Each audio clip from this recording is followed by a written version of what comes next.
Hold this, Jay.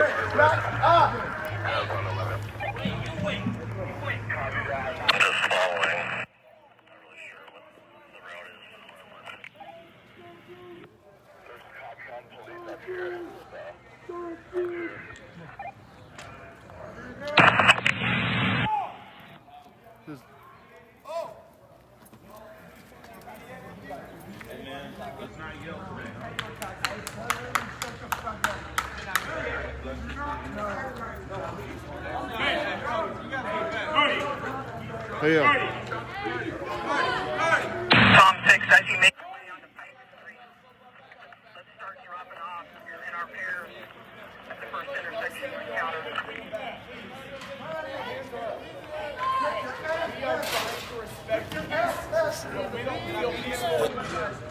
A3 for a nuisance.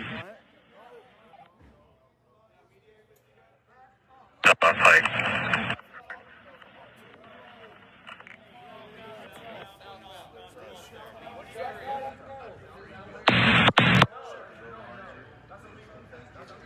She's a black female, 35 to 40, covered in a blue blanket, black hat, pink shoes. She also has hypodermic needles around her, 1511 3 Avenue. you're going up on the roof here. Okay, so Bobby, what are you gonna do? I mean, we got this here. Are you going for your? You gonna prepare yourself? Are you preparing anything, Bobby? We got this here. You're going up on the roof for the liquor store.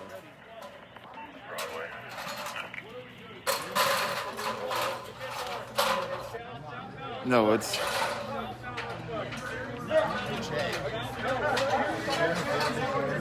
Huh? Do you want me to fly the drone? Do you want me to, yeah? I'm not leaving on side. 5-5. The drone's by the door. I'm not gonna leave it. I'm not gonna. All right. Well, I'm not gonna leave it. whoever's doing what? By the door. You want to...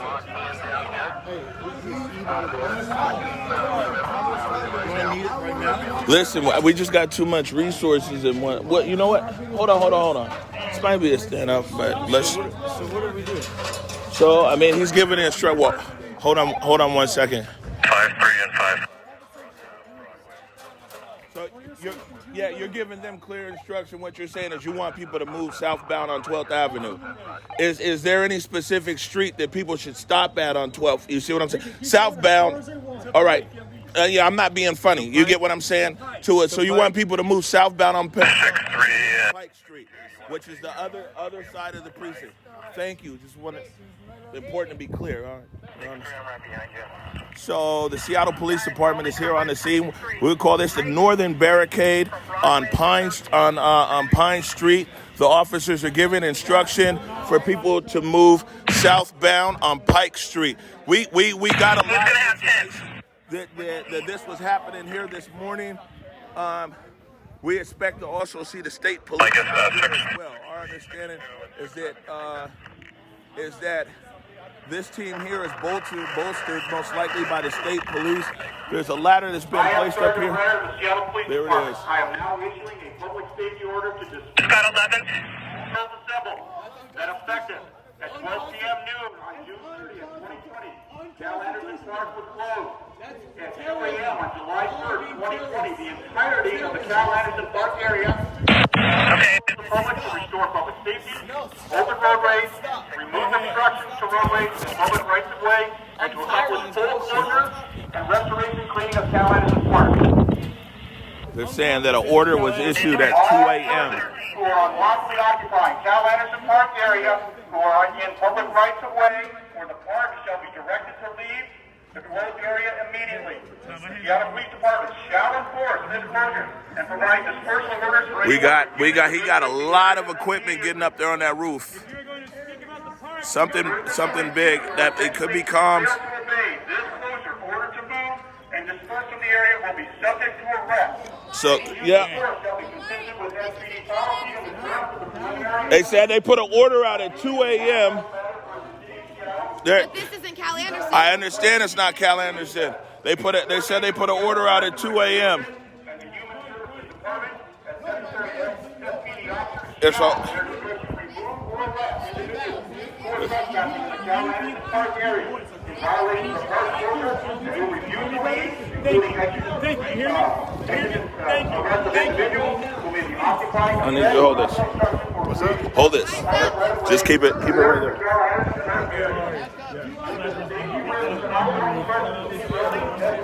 Authorized to maintain a reasonable security buffer around You guys are making me sad. entry to those areas to limit any obstructions to access. Putting my hands Leave southbound on West Avenue or northbound on Cal Anderson Park will immediately disperse, which means leave this area. If you do not do so, you may be arrested or subject to other police action. Other police actions could include the use of chemical agents or lethal munitions, which may inflict significant pain or result in serious injury. If you remain in the area just described, you will be in violation of city and state law. Black power! Leave southbound on Black power! You have 3 minutes to disperse. You killed my family! You killed my fucking family! You killed his family. You kill us. Try it, bitch! Just so you guys know, this area is not Cal Anderson Park. Therefore, we have a constitutional right to occupy this space. Just so you know, this is not Cal Anderson. We will stay here. Good luck. Have fun losing all your jobs. 3 minutes. 3 minutes. You know what's going on here? You know what's going on? No. Back up. You back up. You guys. No, you back up.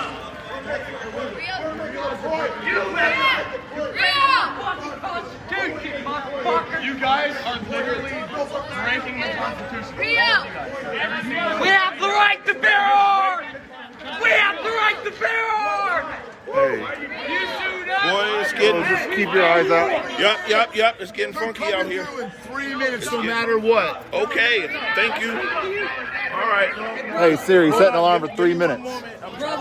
Brothers, can I speak to you guys? No, we don't have time. We got on some shit right now, man. We just got a document right now.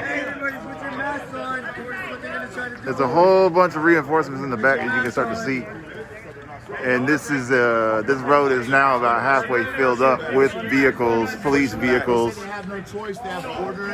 You can see them on the said it bikes was in the some kind back. of emergency order at 2 a.m. There's a 2 a.m. There's an order. Now we also have pretty good information that the state police are out here as well, and that there was a call in on state police we got from Washington State Patrol. So we see the Seattle police right here. We also see what's out here on the street right now is the tear gas launcher is right there. That's the tear gas launcher. This is equipment that we haven't seen here in a while. To be honest with you, looks like a commander coming up here up front. We're gonna move over here to the side. We're gonna move over here. We definitely don't want to be in a direct line of sight. Here at the Seattle police. What the police are saying is they're giving instruction for people to move southbound. Yes.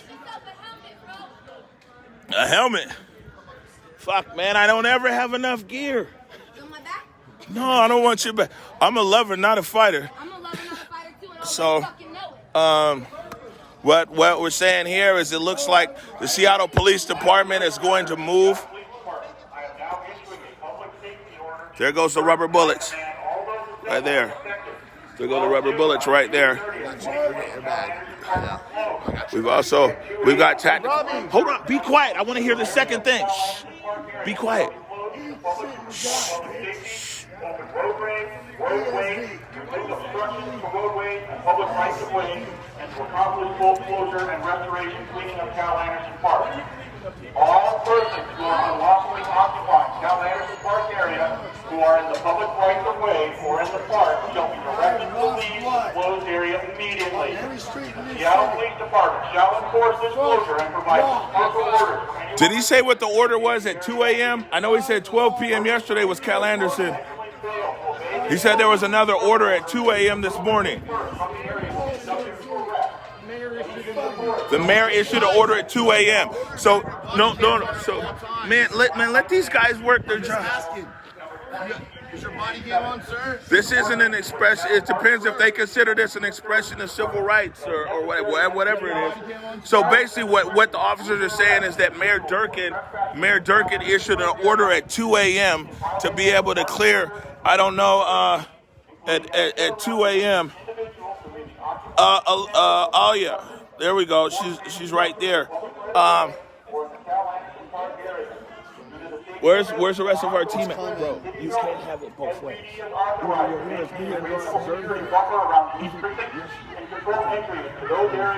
In order to limit any obstructions to access. Don't get us fucked up. That's all I'm saying. This is what I'm telling you. Don't get us fucked up. People give us space. Immediately disperse, which means leave this area. If you do not do so, you will be arrested or subject to other police action. Don't get us fucked up. I know. Okay. And we have, and so the order came at 2 a.m. It was a 2 a.m. order.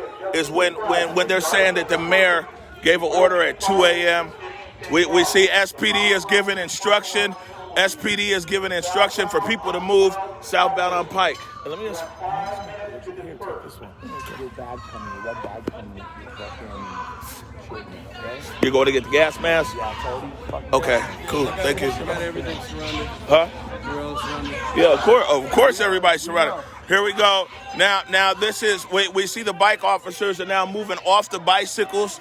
They're now moving off the bicycles. And now here it goes, move back. We know, let's go backwards position. They're in the move back position. They're in the move back. We've seen this before. We're in the move back now. Okay. So, like, you're not going to be able to, it's in there, it's in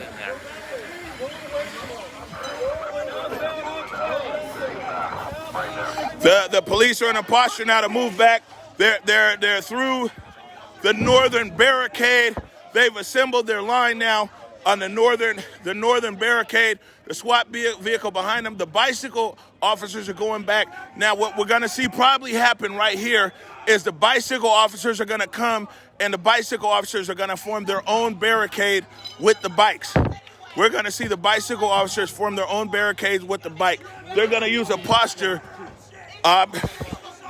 They're going to use a posture called move back with the bikes. Now, what I'm anticipating, we'll see here, but this is funky.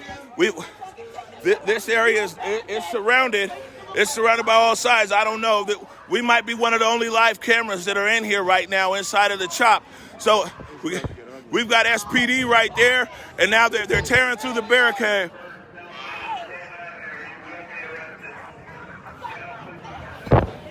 They're tearing through the barricade right there.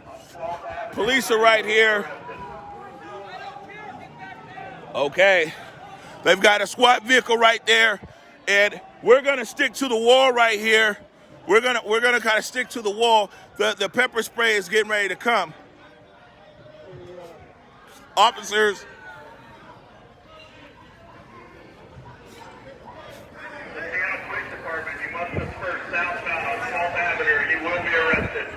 They're pushing them to Pike.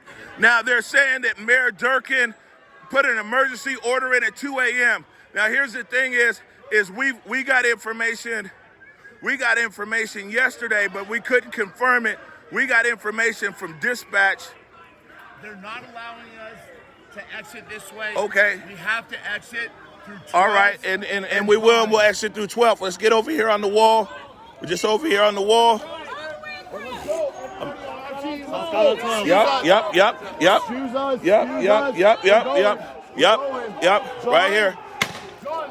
There we go. He got hit with a rubber bullet. He's been hit with a rubber bullet right there. Press. There we go. We've got it.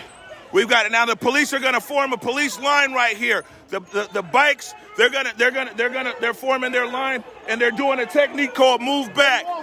We're gonna calm down. It's a technique called here. It's called move back. It's called move back.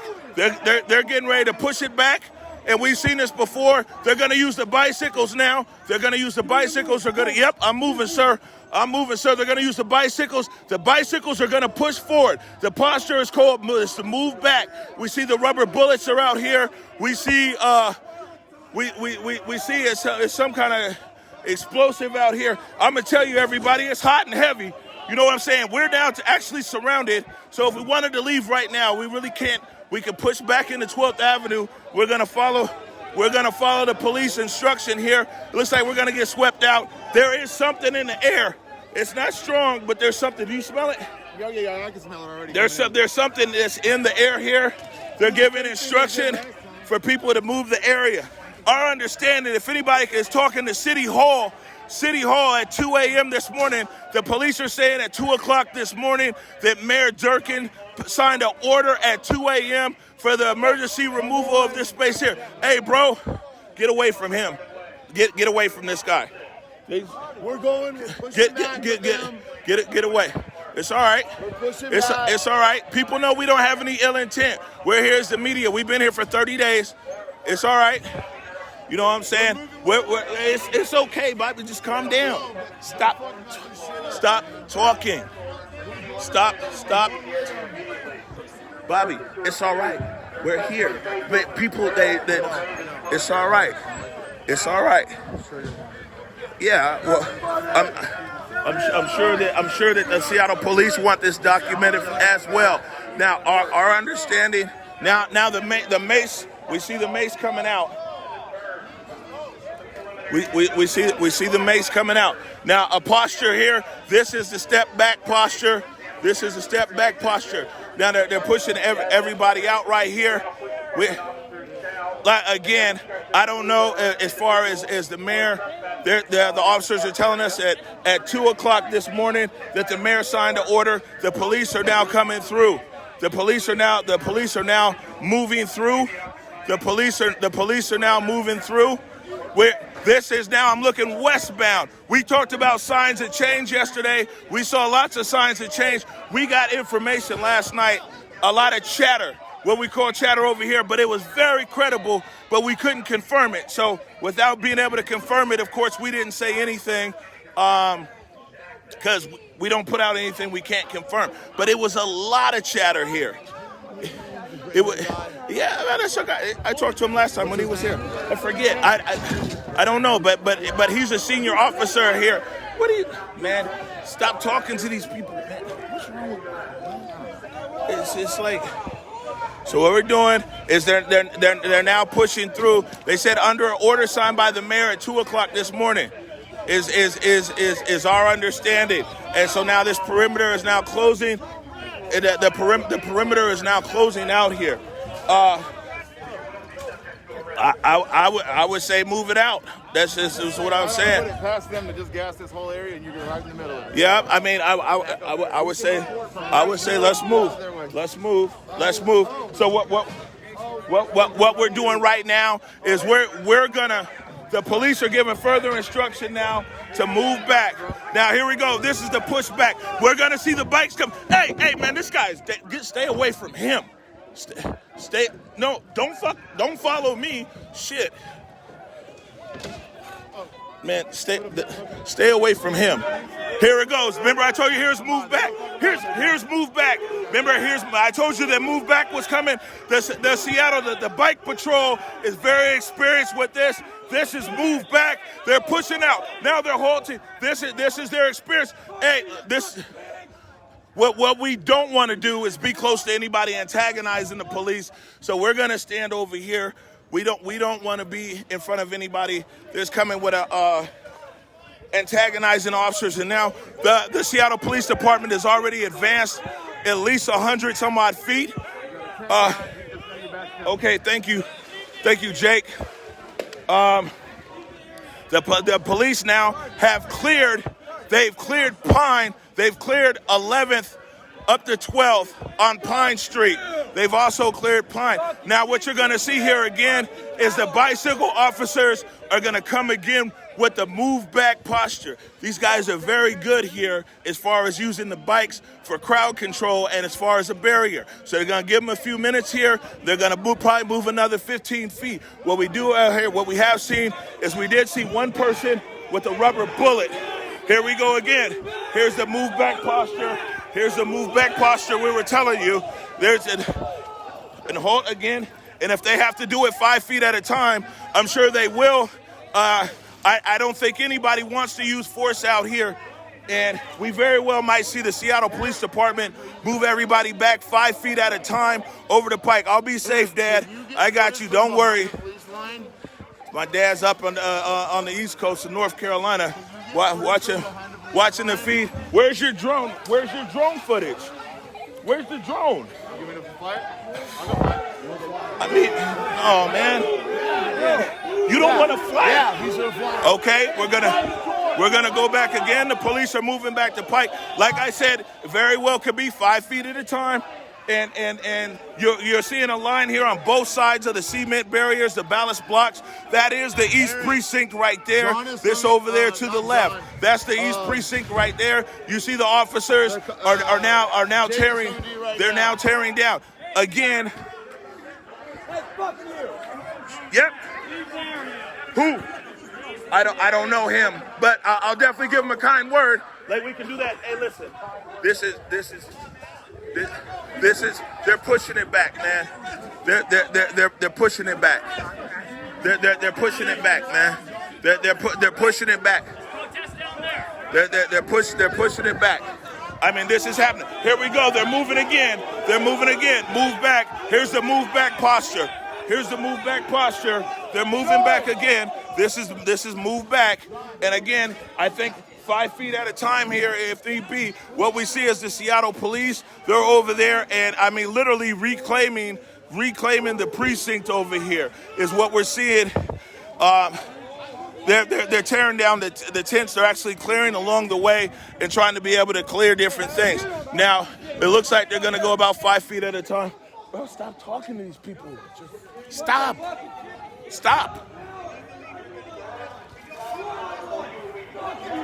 So, again, our understanding, I don't know what's going on, if anybody can confirm, but what the officers are saying is at 2 o'clock this morning that Mayor Jenny Durkin issued an emergency order issued at 2 a.m. to clear this. Now, we were aware that the park closed yesterday at 12 p.m. The officers on the scene are saying that at 2 a.m. that the mayor of the city of Seattle, Pat, here we go. Like I said, the police are very experienced. This Bobby's pulled out the gas mask. And so we've got right here. This is, thank you, but we've got the gas mask out here. Okay, hold the camera. Fucking pigs! All right. Again, they're saying that they're saying that under emergency order, the Seattle police are now here. We have an understanding that the state police might very well be out here as well. Like I said, we got information. Here we go.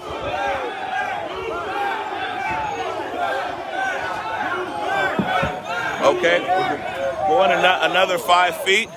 And very well, like I said, the bike officers here, we've seen this for years in Seattle, where the bike officers they are proficient here in being able to create a barricade with the bicycles. And this is what we're seeing right here. We also see that the gentleman in the gray suits here. You guys are fighting to say that our Constitution is illegal right now. Fuck your fucking jobs after this. Well, so what we're seeing right here again, that the Seattle Police Department, we're most likely going to see them 5 feet at a time come through here. Now they're making space for looks like the SWAT vehicle. Now, one thing we do know about this SWAT vehicle is this vehicle right here is that there's usually a gunner up top with the rubber bullets. There's usually a gunner up top with rubber bullets.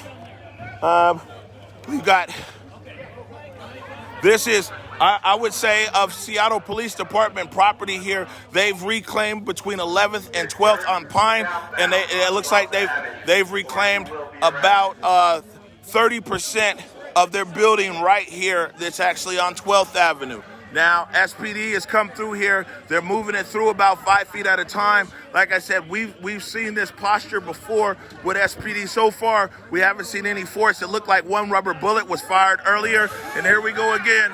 It's another 5 feet. We're getting ready to move it back. Another 5 feet. They're moving people here 5 feet at a time. They're clearing through. And at the same time over there, we see them tearing down the tents and other things that are in here. All right, so we see this. Now we're gonna move over here to the side. What we don't want to do is be in the middle of any action.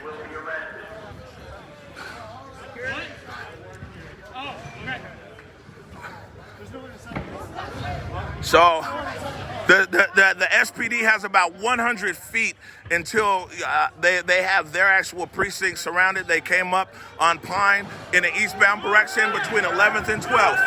And here comes Seattle Police is pushing through. They're pushing through another 5 feet. Oh shit! Here we go. So we got something being thrown. We got something being thrown over there. Okay, porta potties being tipped over. All right. So now we got the porta potties being tipped over. Damn. So they've turned over a porta potty here. My own friend is fucking on the front line and is like, Robbie, dude, like, I can't. You have to fucking go. We're gonna fuck you up, man. That's the saddest. All right. So they're moving forward another 5 feet. Another 5. Fuck. No. I know you guys are ready to move past that one. There's a porta potty that's out here now that's been turned over. Okay, thank you. Thank you.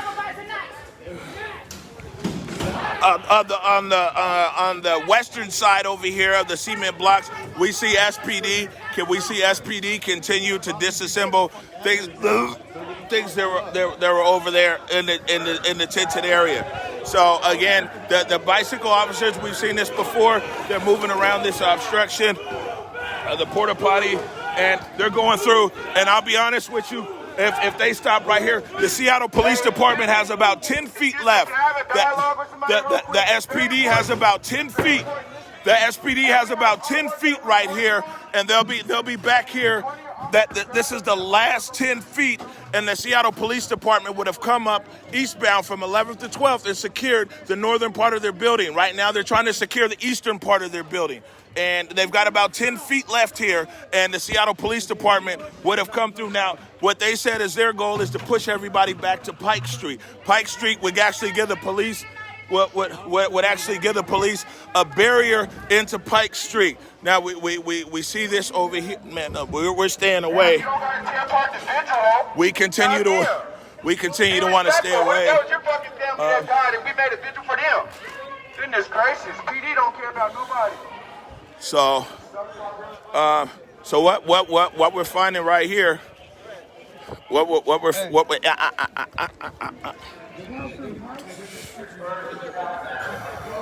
back up, man, bro, back up, let it go, that's your back, okay, bro, we worried about you back up, we worried about you, family, let's do it, okay. Seattle Police Department have about 10 feet left here. This is the last 10 feet. I wouldn't be surprised in their next push forward if they don't push at least into the border of their precinct, which is right there. Like I said, it's about 10 feet left to their precinct. They've already secured the northern side of the building. They're over here on the eastern side of the building right now. And so they're pushing backwards. And what they've told protesters is to move back to Pike. Our expectation is that the Seattle Police Department will continue this push here into Pike Street, which very well sounds like what their goal is today, this morning. I don't know where Eric is. Somebody sent me a message. I'm not. Alia, here we go. This might be the last 10 feet. This might be the last 10 feet. Right here, Seattle Police Department has now has now reclaimed their precinct. They've now reclaimed their precinct. The SPD has now reclaimed the barrier outside the, thank you. They've now reclaimed the area outside of their precinct. The SPD has now cleared the block. We expect this push now to go all the way to Pike Street. We expect this push to go all the way into Pike Street. The Seattle Police Department has reclaimed. Hey, wake up, Nikki. Tell the Seattle Police Department. Okay.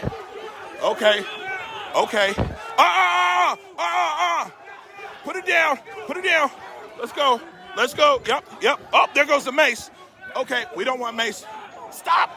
I'm okay. I'm all right. Okay, this is now Pike Street. I need you to hold this camera right here. No, on the police. Here we go. He was peaceful! So what I'm reporting right now is that what I'm seeing is that the Seattle Police Department has now secured. The Seattle Police Department.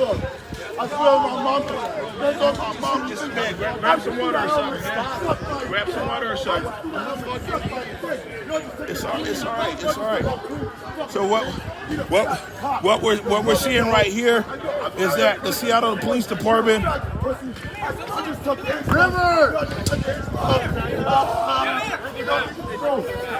Yeah, fuck you, pig! You fucking class traitor! I didn't mean murder. I told her. What are you gonna say? Fuck you! What do you got to say? Fucking pig! All right. So what we're reporting right here is what we see is that the Seattle Police Department, the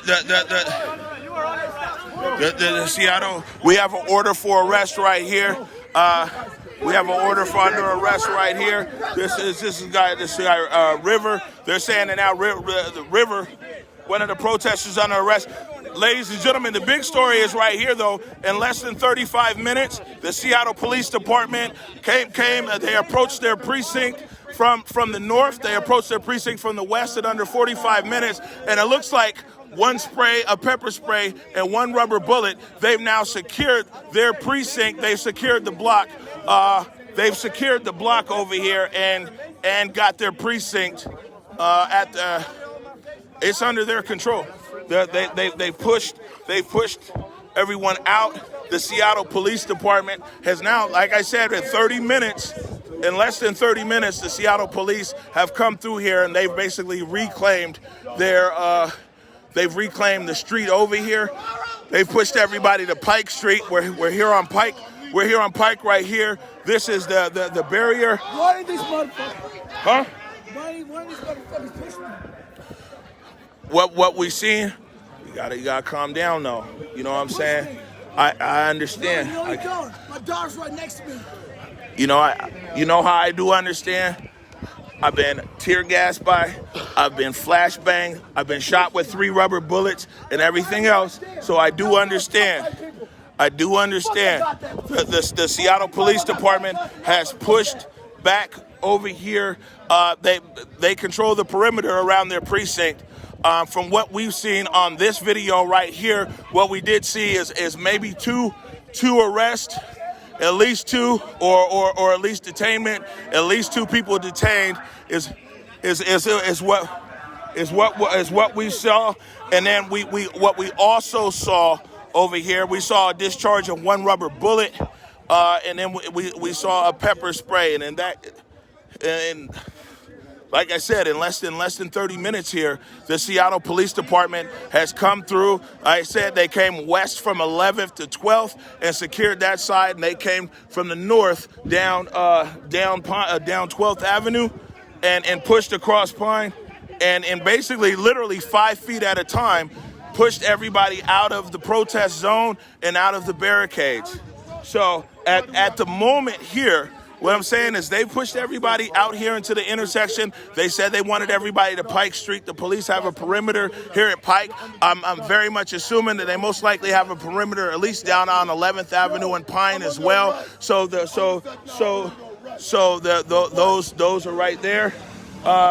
We see police issues. Now, what we heard early today, very early this morning, is that there was an operation underway, and that several other law enforcement agencies were deploying to Seattle in a reinforcement capacity. As you can imagine, the number of officers required for this operation, there's quite a few that are here.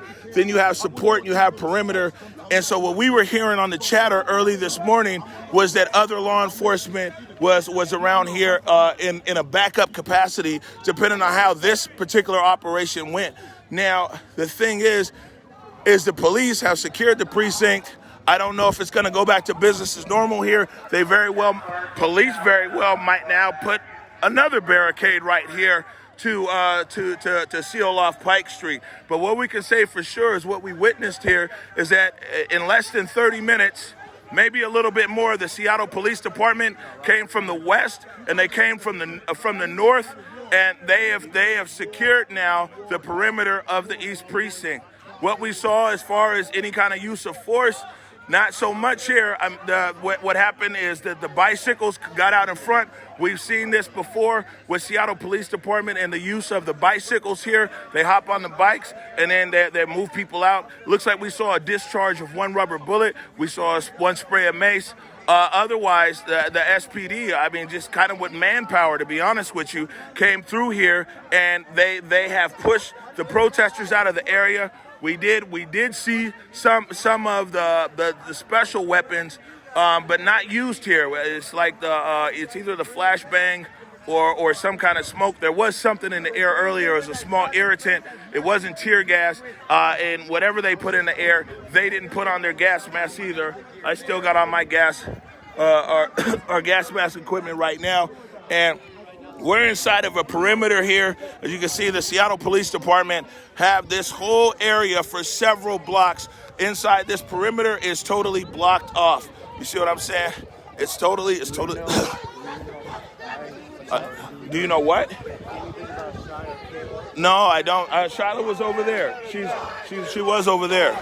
If that's who you're looking for, that's who I saw. So again, if you're just joining us right here, it was about 35 minutes ago, the Seattle Police Department started their operation maybe 35, 45 minutes ago.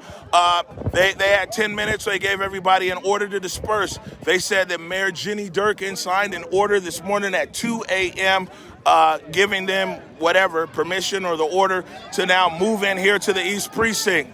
The police in mass approached from the west on Pine, and they approached from the north on 12th.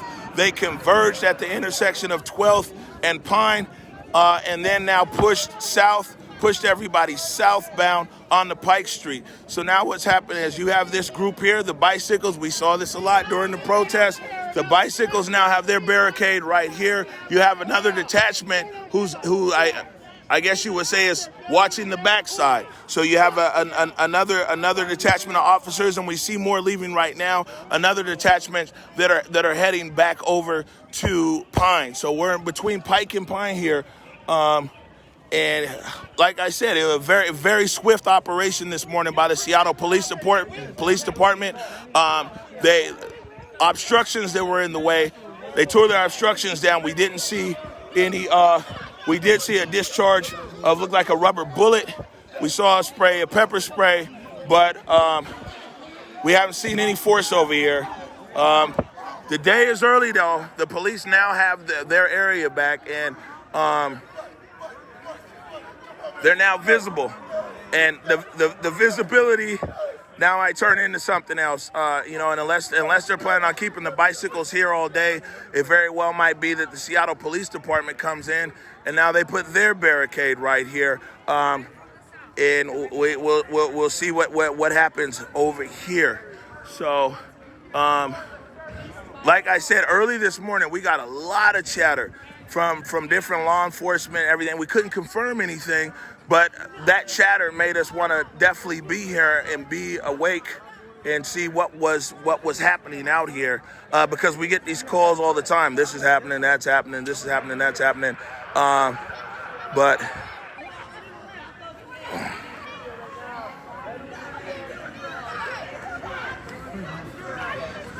Ever been there?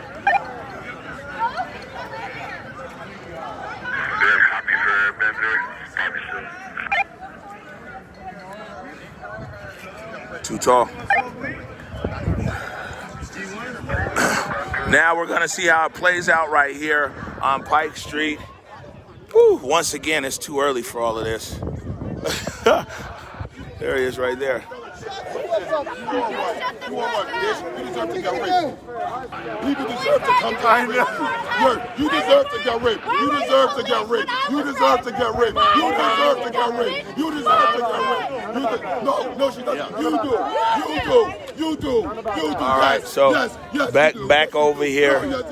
And what's turned into an early morning very well might be a long day here for the Seattle police, as now they have a barrier and a barricade, and this is something now that they're going to have to maintain. Definitely until these tensions that are right here on Pike Street, East Pike Street, are alleviated. But what we can see, yes, so the entire chop section is no more. The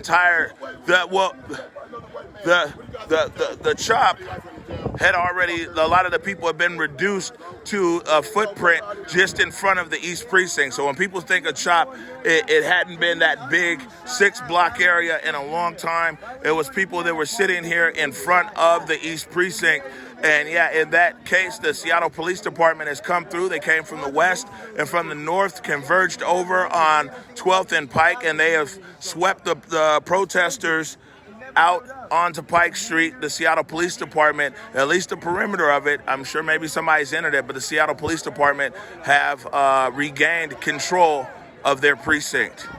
And we saw an operation that lasted less than 30 minutes and basically was used with the bicycle officers here on the front line. Like I said, we've seen this a lot here in Seattle as far as the bicycle officers being on the front line for crowd control. And that's what we see during the protest season and everything else is the bicycle officers. So you had the bicycle officers to the right that were in the street, and you had other officers with batons in the left that actually went through the chop. And so now what we're going to see here throughout the day most likely is, as the police have pushed people to Pike, and that was the order that they have given, protesters now are here on Pike Street, and the expectation is more people are going to be coming here. So a question's going to remain, is the bicycle officers going to stay here in this posture? Are they going to put a metal barricade here? Clearly this street is closed to traffic. Their main objective, I think, number one, was clearly the precinct. Number two is going to be crowd control or protester control over here, and we'll see we will have to see exactly how that plays out. What we don't know is if the area is open to foot traffic or not. Why does that matter? It's a lot of people waking up right now, and one of the things that these guys might be looking at or for is to see if the population of protesters actually grows out here, right? And so this is what we're seeing right here. Again, if you're just joining us, it took the Seattle police, I'd say, less than 30 minutes to pull off this operation. They said that Mayor Jenny Durkin signed the order at 2 o'clock this morning, giving them the authority, if they required it, to be able to come in here and sweep out. As far as any force use, what we saw looked like the discharge of one rubber bullet. And we saw a spray of mace, but we didn't see any force in regards to what we've seen before. They came back about 5 feet at a time. You know what I'm saying? Is how the police cleared 12th. How they cleared that area of the chop is about 5 feet at a time with the move back technique that we've seen many times before by the bicycle officers. So right now, if there is at least a 2 or 3 block perimeter that's been set up by the Seattle Police Department. Streets are closed. This is Pike looking westbound into downtown. 1, 2, 3. Looks like it's closed to Broadway right there. This is eastbound looking up Pike Street, and this is where Pike kind of intersects with Madison over by the Bank of America, by the Chop Suey.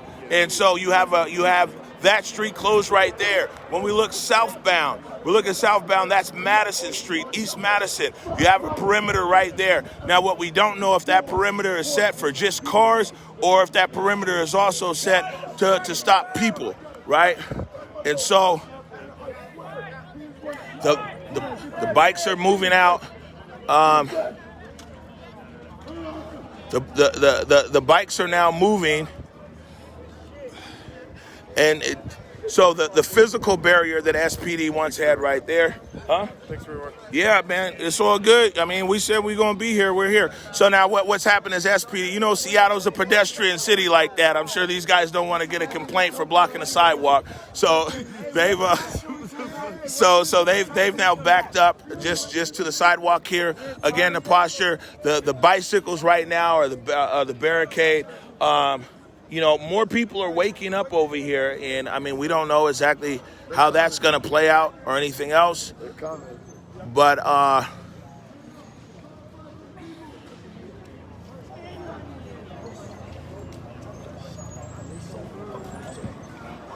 we see an officer back there collecting what looks to be maybe somebody's personal items. Might have been an arrest made over there. They're putting the personal items into a paper bag. This is it. I don't know anybody, especially my colleagues over there in news media, the broadcast channels. If you got my number, maybe you could text me. What the officers are saying is that at 2 a.m. this morning, the Seattle Mayor Durkin signed an emergency order. And basically, I mean, it was right. Man, thank you.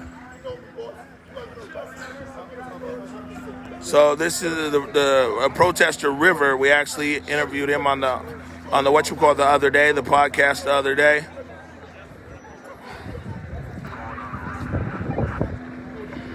Good. Man, thank you, bro.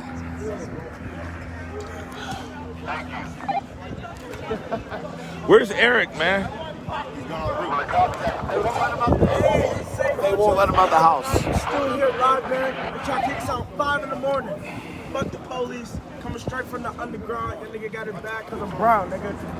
Shit. Clearly wide awoke. So, the Seattle Police Department, again, I see the numbers are jumping up over here. You'll see here in the stream, we saw the whole operation back from when they gave an order to disperse. They said that it was basically an illegal assembly. They said that yesterday Cal Anderson Park was closed at 12 p.m. The response from a lot of protesters was that this isn't Cal Anderson Park, and they wanted to continue to express their right to protest as they saw it. Then right after that, the officer followed up and said that there was an emergency order that was signed at 2 o'clock this morning by Mayor Durkin. They gave probably another 3 or 4 minutes with an order to disperse. And at that point, the Seattle Police Department, coming from the north on 12th Avenue and coming from the west on 11th Avenue, they began to basically converge over here and push the protesters out of the barricade that's in front of the East Precinct. That's and what we see right here is we see a very big perimeter. My understanding as well is there's a good amount of law enforcement in town from different agencies. So there's some different agencies that have been activated. As you got to know, you never know how one of these things might go. It's kind of a different situation for me as well. I recognize a lot of the officers here right from the Western Barricade days. So once again, I'm on the other side of the barricade yeah, this was something right here. Operation, like I said, didn't take too long for SPD. And it was very paced out. It was very paced out here, and the SPD literally reclaimed the block about 5 feet at a time. We've seen that method plenty of times here by the bicycle officers, Seattle Police Department, where they go move back, and 5 feet at a time, no more than 10 feet, they push the crowd back here to Pike Street. And this is kind of where we stand right here. There's a group of protesters. There's a growing group of media. Sorry, I scooped you guys. But there's a growing group of media that's out here as well. And a very wide perimeter. You'll see, again, this is looking westbound into downtown Seattle. That is Broadway. That might be 10th. But for sure, you see the street is blocked right there. When we look to the southbound, that's Pacific Medical Hospital way back there, but that's East Madison Street. And we see that there is now a perimeter right there. When we look over here to the east. Police have confirmed body cameras on right now, by the way. I'm sorry? Police have confirmed body cameras on right now? Well, they talked to him earlier. Bobby said, when he talked to him earlier, they said that the body cameras are on.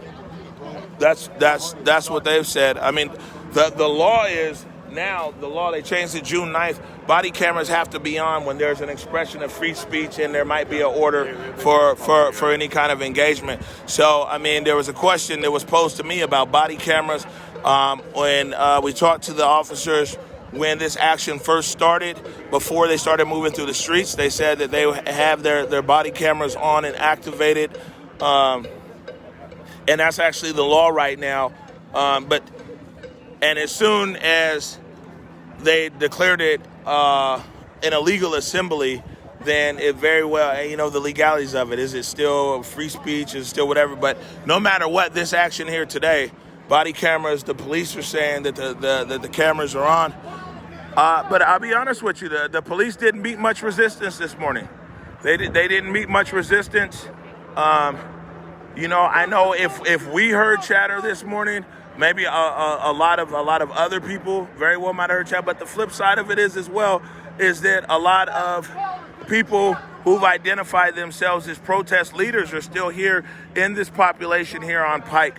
So you never know who heard what or did what. You don't ever know if some people just ran out of here. But the actual resistance that the Seattle Police Department met earlier this morning, I would have to say that it's minimal, minimal at best. You know, what we were hearing, the messages that we were getting all throughout the morning, really last night, all throughout the morning, was assembly on it and everything else. Then on the police scanner, you could hear on the scanner, they said traffic, keep the convoy in one line. And to be honest with you, if you're listening to a police scanner at 4:30 in the morning and they're talking about keeping a convoy in the same line, who else is out at 4:30 in the morning? So when we heard that in the scanner, we kind of knew that there might definitely be some action here underway. So we all put on our protective equipment and it kind of went outside. As soon as we went outside, then we saw that the SWAT vehicle back there, and we saw that the Seattle Police Department had formed their first line in front of the 12th Avenue Arts building right on Pine Street, right in between the liquor store and 12th Avenue Arts. We also saw some officers climb onto the roof of the liquor store as well. So with some equipment, we don't know what the equipment was. It was in some bags. They climbed onto the roof of the liquor store, and they popped up there. Again, special weapons are out. We didn't see them today yet. Let's hope that we don't. The only force that we saw this morning that I personally saw would look like a discharge of a rubber bullet. And at one point there, it was a small scrum, I suppose you could use the word, where an officer discharged some pepper spray. Otherwise, though, we haven't seen, it was a very minimal use of force over here. And to be honest with you, like I said, the people that were here in the barricade offered very little resistance to the Seattle Police Department. They didn't come with the shields either. I mean, literally came out with the batons and the bikes. So I can tell you this, it's most likely going to be a very long day for everybody right here on Pike. A lot of people might wonder why we didn't do a walkthrough last night like we usually do. I had a feeling that it was going to be a very long day today, and that's exactly what happened, is that the SPD is out here. But I'll be honest with you, ladies and gentlemen, setting the situation now for another barricade to come right across here on Pike Street. Let's see what happens, how the day rolls out. But you know what I'm saying, of course, the Seattle Police Department, they want to maintain a barrier around. They want to maintain a barrier around their precinct. So again, we might see. This is a barricade right here, but bicycles.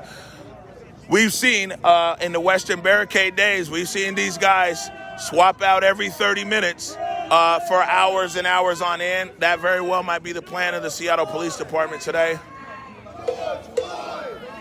So now we've got more protesters who are reconstituting over here.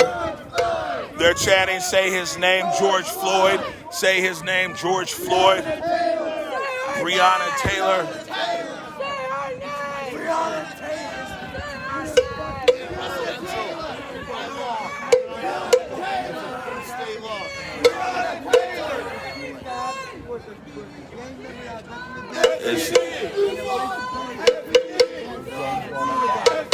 Okay.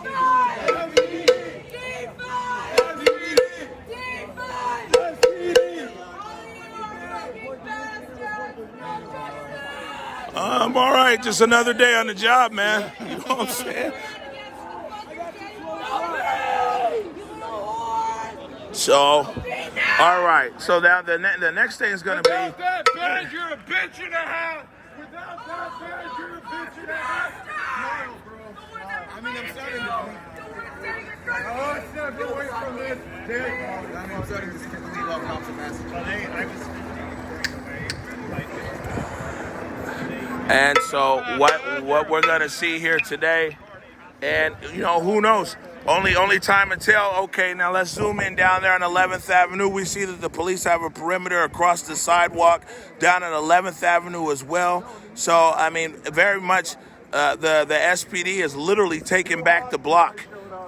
In between Pike and Pine and 11th and 12th, the Seattle Police Department have a perimeter around the whole block right now with just officers. And then there's a greater perimeter, as we pointed out earlier, with the actual police cars that are out here encircling. And it looks like 3 or 4 blocks here on both sides. For people that might just be joining over here, what happened was maybe about an hour ago, whatever time that first tweet was, is when the police started to first give an order to disperse, and actually the order that they gave was to go directly to Pike Street, but they said move south. And when we asked, well, how far south, the indication they gave was Pike Street, and basically that's where we're at right here.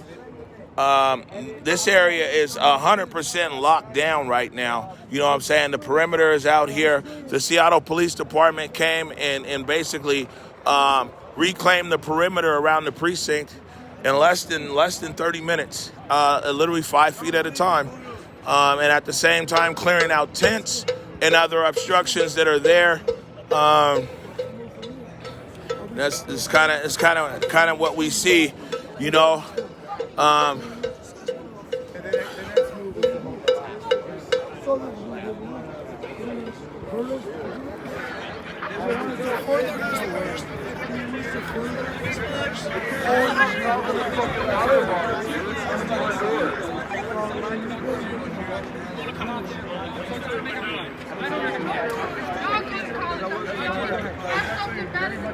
Let me call my mom. Nothing. Not a fucking leg to stand on. Fucking nothing. Nothing.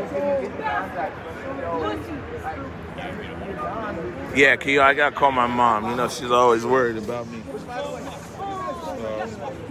Let me call her right now. I told my mom last night, though. I said, she said she was going to get on her prayer network. I said, Mom, something's getting ready to happen. I said, it's too quiet. There's all these signs that change. The lights are off. The Hyatt Regency took the BLM off the hotel and put a heart. All these other things was there. I was like, man, I mean, you could feel it last night. And all the chat, man, the chatter hadn't been this high in a long time.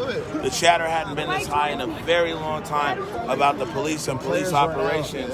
And that's why I said, and so on the radio, on dispatch at like 4:30 this morning, Hey, what's up, Mom? The police retook the precinct. I'm safe. Just want to let you know. I'm safe too. Yeah, Bobby's here. Well, they retook the precinct in about 30 minutes.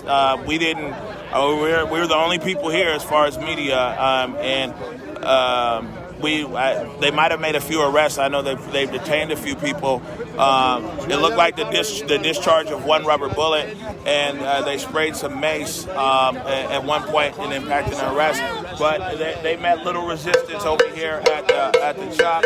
And right now, the Seattle Police Department, they have the Pike to Pine and 11th and 12th. They have their officers, and there's a much larger perimeter that they have out here as well.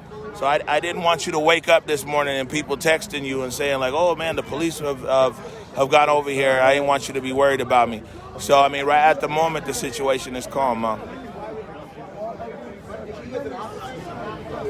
I know you said last night you was going to bed praying and you had your prayer network and everything else. It's been, so. Thank you.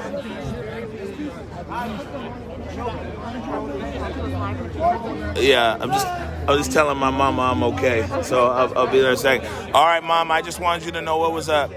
I'll talk to you soon, but we're all safe over here. Okay.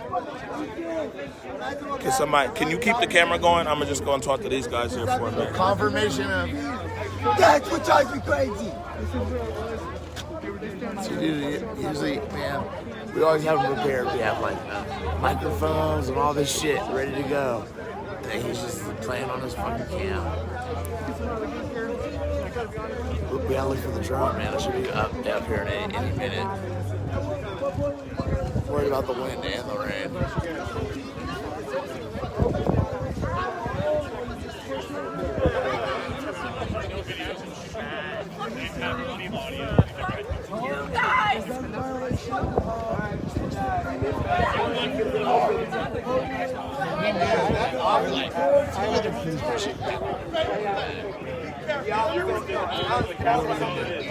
I'm just saying,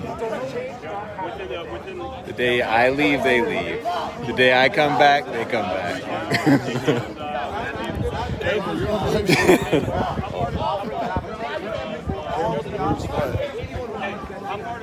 6.6 thousand people watching. And that's not even counting restreams. This is just our streams. So restreams, we got maybe another 1,000,000.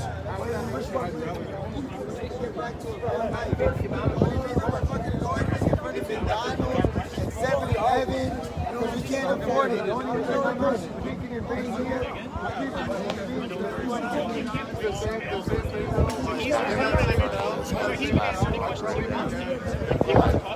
He arrested like 2 separate people verbally. You run around.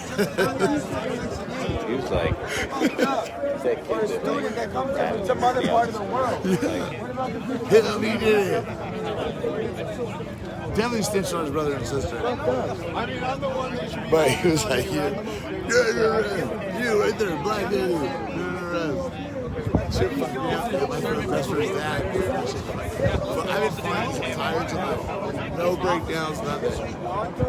I've known that dude forever.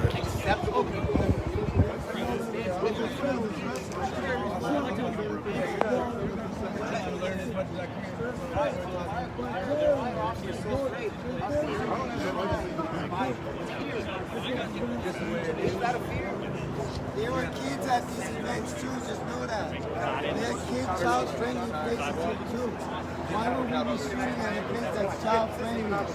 We only got security here because we were shot at by a gang in a racist party. That's to my knowledge, the only thing that has happened. In terms of violence, personal disputes in the community were handled, even gang relations. We're having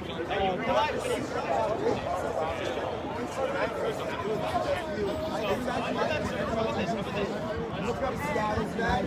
Look up those demands. Again, look here. And those are the demands of thousands of people.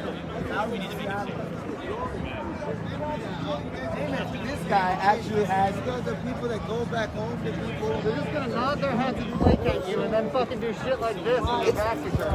All right, so went and did an interview with a local channel here, King 5. just trying to update them as to what was going on. And before that, of course, I had to call my mom, let her know I'm all right. It's been a hectic 30 days out here. I think it's the 32nd, 33rd consecutive day of coverage of the Seattle protest.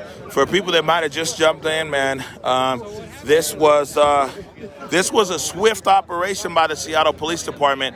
There was a lot of speculation as to the level of resistance that the Seattle Police Department might face. And to be honest with you, the Seattle Police Department faced very little resistance as they made their way up Pine Street from the west, and as they came down 12th from the north, they met very little resistance as they came through here. And as we've seen for years here in Seattle, the bicycle officers out in front.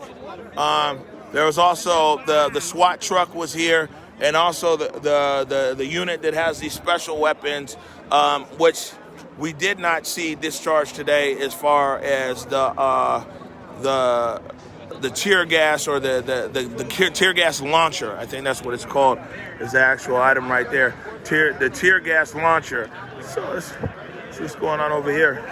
Offer you jobs to protect your families, to just simply abandon this uniform, because it is still Seattle against SPD.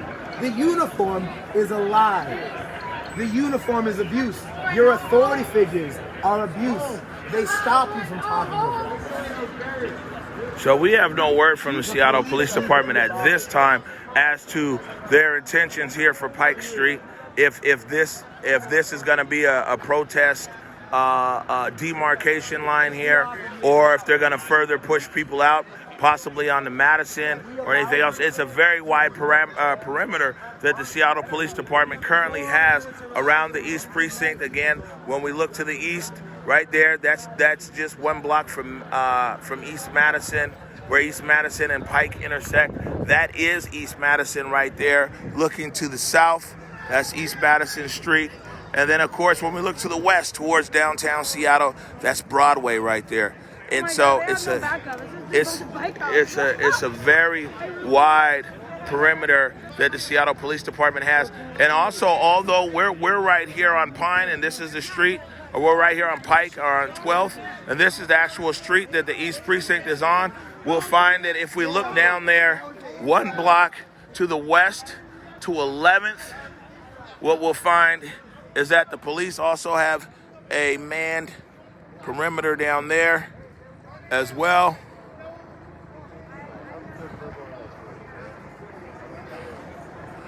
And yeah, I mean, less than 30 minutes over here. In less than 30 minutes, the Seattle Police Department came through, and like I said, they met very minimal resistance as they basically retook their precinct.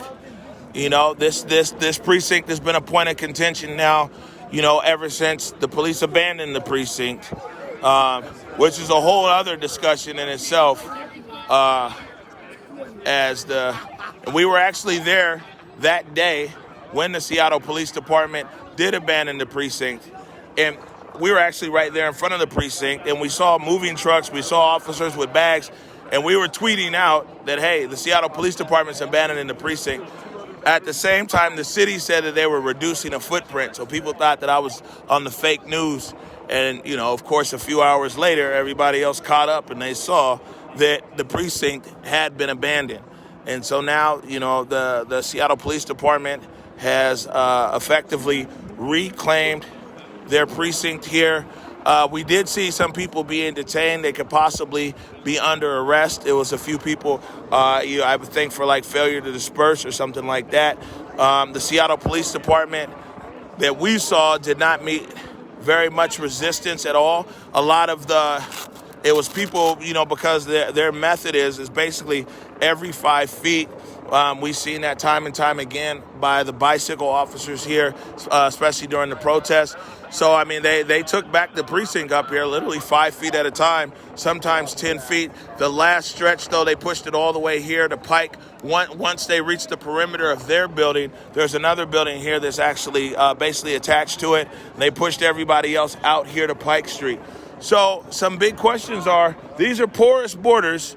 I don't see the police stopping foot traffic.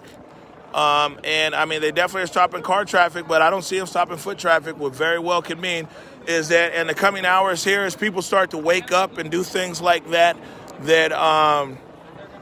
you might get a crowd that's actually out here. And like I said, the irony of it is right here on Capitol Hill, we just keep going from border to border to border, or from barricade to barricade to barricade. And we'll see how this is resolved here today or in the coming days. But for sure, SPD is in full control up here of their precinct area. Water. Oh yeah, man, you need it. You 100%. Wow. Like I said, we heard a lot of chatter throughout the night. It's a lot of people. We heard a lot of chatter, and then, like I said, on the police scanner at about 4:30, 4:45 this morning, what we heard was it was police talking to traffic, and they said that everyone on the convoy should stay in a straight line. And at 4:30 in the morning, man, I mean, what other convoy is out in Seattle? And that was kind of the final confirmation for us. And we came, as soon as we came outside, is what we saw. That's exactly what we saw. So what was the police there? So there it is. So that's Converge 1 up there, the drone. So we'll be able to show you guys some drone footage here later on today. Maybe on the morning show, we'll have some drone footage. Yeah, no, they were out here for the march last night. Yeah. So a lot of questions to be answered. I mean, some of the things we talked about is Capitol Hill's problem going to become South Lake Union's problem, as things have continuously heated up down there at the West Precinct? Is the city of Seattle exchanging one issue for another issue? I think that the root core of a lot of reasons why, maybe not necessarily these choppers who are here right now, but a lot of the protests that have gone on in Seattle is a lot of deep-seated fundamental issues here in the city. And, today what we see is the Seattle Police Department basically coming back into a precinct that they abandoned. We were literally there, as they take this precinct back here today. Sorry, but what time What? Man, I don't know. I tweeted it out what time when they showed, though. No, it's all good. It sounds like we're gonna have time, so we'll use our time. The problem is that they all got the body cams on. The body cams only have a limited amount of time on them. Well, once those go off, because they don't have any replenishments back in the chat. Yeah, what we'll see, what's getting ready to happen here is these guys are gonna get tapped out, and they're gonna have another crew. So what we saw here before is that they're out here for maybe an hour at the most, and these bicycle officers are actually going to be replaced by another set of officers. Now, what they do with their body camera or recharge or stuff like that, I have no idea.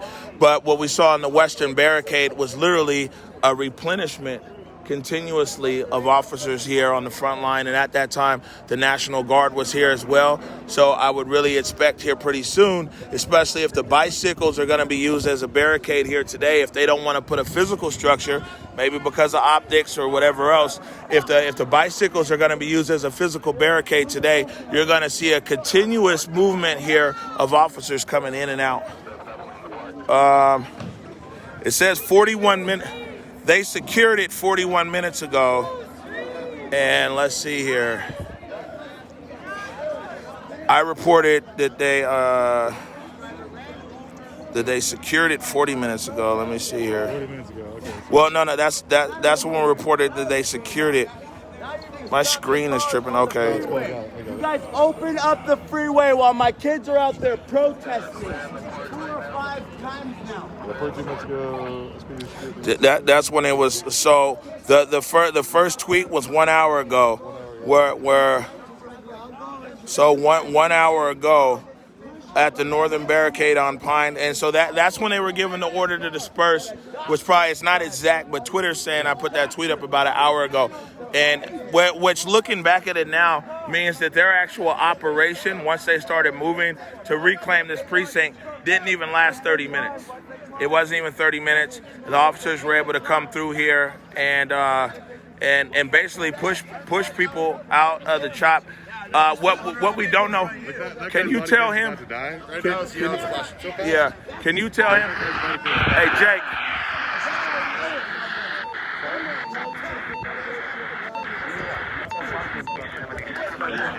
Jake. I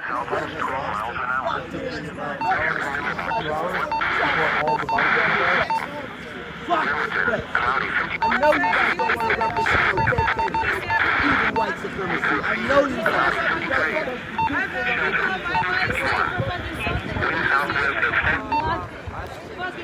Jake. Anybody got any eyes on Cal Anderson? No eyes on Cal Anderson right now. Oh, this is great. I hear you. Thank you. So our very sophisticated communication. Where's Eric at? Eric's over at Cal Anderson. He can't leave, huh? No. Well, that means he can go up to the roof. They're already up there. Then that's what those are eyes on Cal Anderson then, huh? Oh, that was you that said that. You got talking about each other. I didn't know it was him. I told you this was going to happen tonight, and why you guys had that long night is up to you. I told you this was going to happen. This is your Why, of all the nights we've been here, why you guys all went to the bar last night? I told you this was going to happen. You know what I'm saying? No, 100%. It was too much chatter. Also, they took down the barricade. Yeah, no, it was way too much chatter. And, you know, I mean, we just kind of had a feeling this was coming. This was... We got police, we got a Sprinter van coming up here now.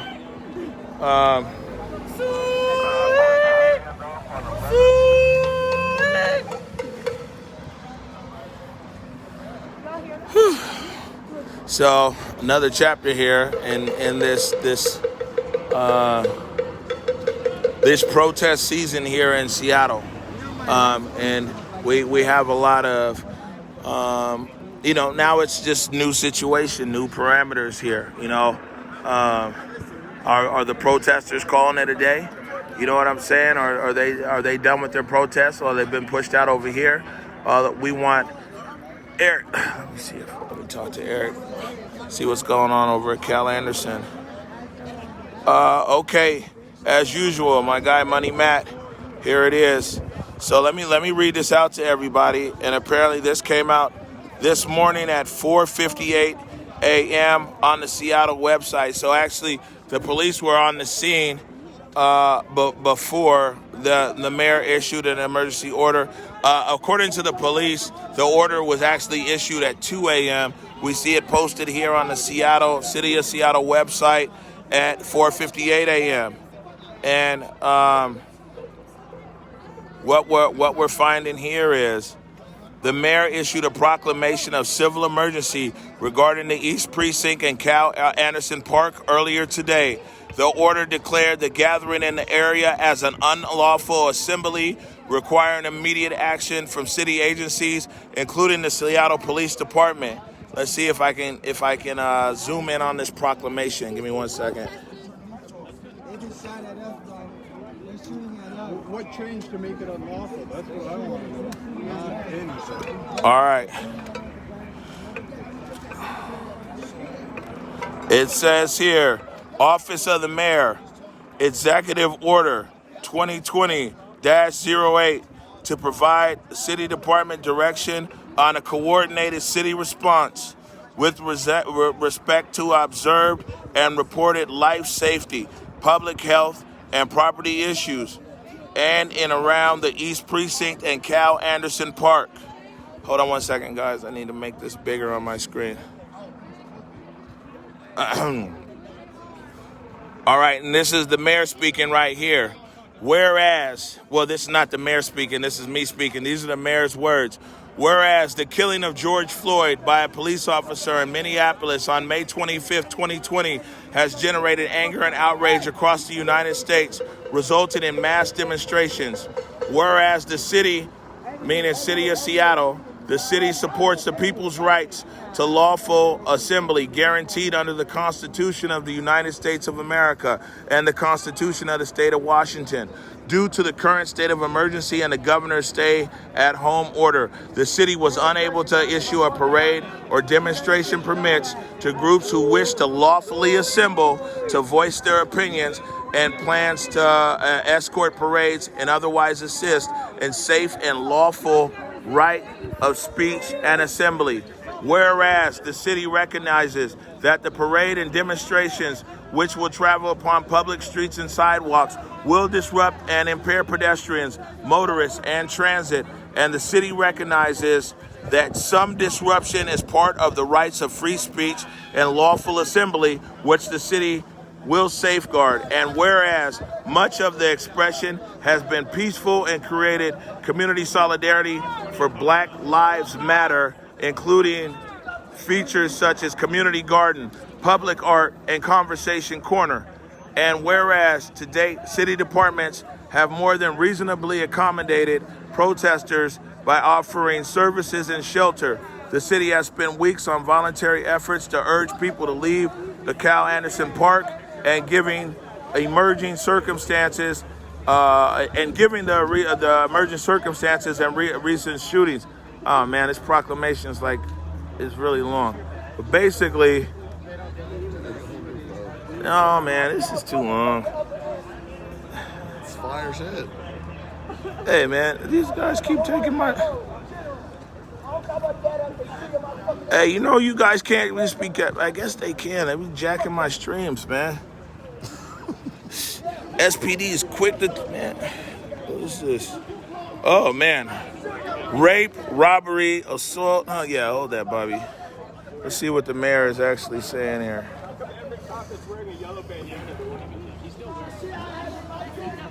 Okay, this might be the last page. This proclamation by the mayor is actually really long. I'll hold this again. Sorry, I didn't quite catch that. Could you please repeat it? So it says here, the rest of the mayor's proclamation, she's talking about what the city did, yada, yada, yada, yada, yada. Incidents of violence, shootings, and it says, whereas after significant national attention, many protesters have left. That's exactly what we're saying. No, come on, you guys all have seen the show, and you said, oh, it'd be cool if we basically, all wore bananas. You know exactly what you're doing. Oh, here we go. Here's the last page. Then you need to go watch the show and stop wearing it, because what it shows is you're a racist right now. Actually, we're the yellow bike squad. It's to identify. Then you need to watch the show right now where cops wear the yellow bandana during the Tulsa race riots because it makes you look like a racist. All right. Whereas while thousands of peaceful people traveled into the area, now therefore. So in these proclamations, that's what you always got to look for, by the way. Whereas. Then you got to hold it straight now. Now therefore. This is the words of our mayor.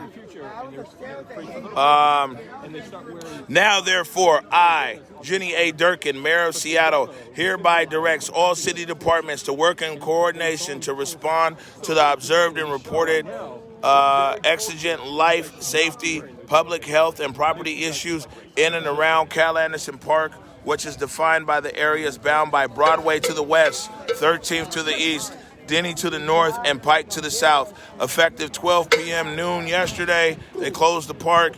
At 2 a.m. on July 1st, 2020, the entirety of the Cal Anderson Park area shall be closed to the public to restore public safety, open roadways, remove obstructions to roadways and public rights-of-way, and to accomplish full disclosure and restoration cleaning of Cal Anderson Park. All departments shall coordinate as follows to accomplish this work. All persons who are unlawfully occupying Cal Anderson Park area who are in the public rights of way or the park shall be directed to leave the closed area immediately. The Seattle Police Department shall enforce this closure and provide dispersal orders for anyone refusing to vacate the area immediately. Persons who refuse to intentionally fail to obey this closure order to move and disperse from the area are subject to arrest. Any use of force shall be consistent with SPD policy and the terms of preliminary injunction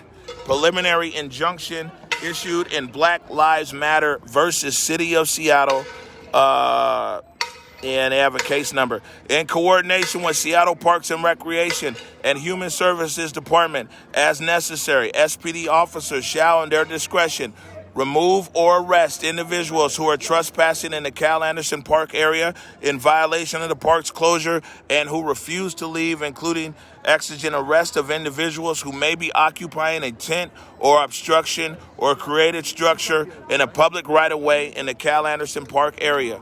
All reasonable efforts will be made by city departments to assist individuals in accessing necessary shelter. So, Mayor Durkin, I would say this. I've been reading this, so I'll stop right here. Your people who might be providing necessary shelter might want to come out here to 12th and Pike. Right now, I see the police are on the scene. It looks like situation's under control. So if you guys are doing human services per point 6 here, all reasonable efforts will be made by city departments to assist individuals in accessing necessary services, shelter, or transportation, and in packing and storing any personal property, including tents. I don't know how many tents are left. The city shall take reasonable steps to separate personal property from material that is not personal property, provided the segregation does not pose danger to the individual segregating the personal property from materials. Due to safety risks and ongoing threats to the city buildings, SPD is authorized to maintain a reasonable security buffer around the East Precinct and control entry into those in order to limit obstructions to access. Remember, that's what we told you. It's like, how long now? Is one barricade now? Is there now? There's another barricade. SDOT can remove obstructions. Seattle Parks can clean the park. Utilities can inspect. City Light for repairs. Human Services to help humans, basically. This order shall be limited to 10 days or until further notice, whichever comes first. Inquiries regarding this executive order should be directed to Senior Deputy Mayor Mike Fong, Office of the Mayor. This was signed by Jenny A. Durkin, Mayor of Seattle. The actual order went out at 2 o'clock this morning. It was posted on the City of Seattle website at 5 a.m. So that's the information there. You can find the mayor's emergency order on her website. And it says, Mayor issued a proclamation of civil emergency regarding the East Precinct and Cal Anderson Park today. So you can find that on the City of Seattle website. And man, I'm gonna tell you, like last night, we just knew. We had a lot of information that was just, the phones were going nuts saying that this very well might be happening. And then what we heard this morning on the police scanner at about 4:30 this morning, there was a call across the scanner for all vehicles to follow traffic convoy. And at 4:30 in the morning, a police convoy could only be going one place. And that was up here to the CHOP. As soon as we got outside over there, we saw that the police had assembled on 12th, right in front of 12th Avenue Arts and the liquor store. That was their original rally point. And then they had another rally point, which was on 11th. The police basically read part of this emergency declaration by Mayor Durkin. And right after that, they gave an order. They declared it an illegal assembly. And after that, they gave an order for people to leave the area. The police basically took back this area here. In looking back now at the time, and it was less than 30 minutes. I'd say maybe in 20 minutes or less. They met very little resistance. There were some people who I wouldn't necessarily say we're resisting, but we're not necessarily moving along either. But they didn't meet resistance that a lot of people thought might be out here. We don't have any reports yet from the Seattle Police Department of any injuries sustained on their end. We saw what appeared to be a discharge from a rubber bullet. We saw a pepper spray, but beyond that, we didn't see a lot of force that was actually used. I mean, these guys, we see them here in Seattle in covering these protests, how they move with these bikes, and they've been very effective in using the bikes here to create a barrier. And then when they say move, they're move back.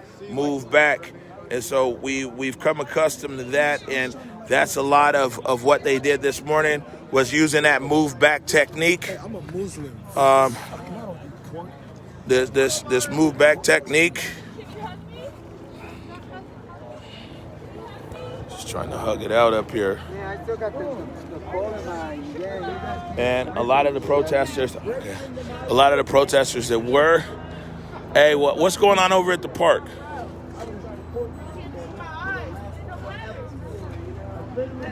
Okay, so, stay on that.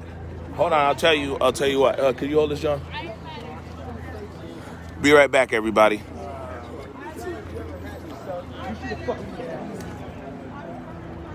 Sleeping with us. That's how this would have stopped.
Yeah, you're about to hold fast, too.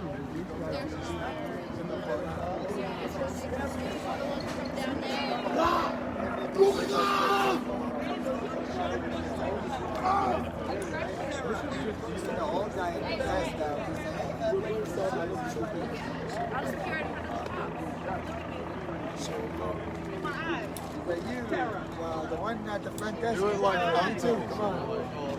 On to the one. Everybody's just doing it.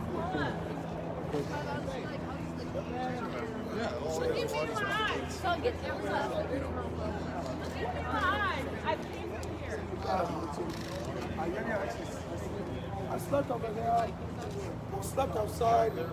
Y'all in the fucking game. Fuck.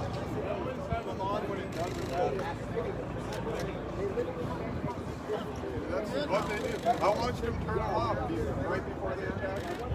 They got the order to turn them off.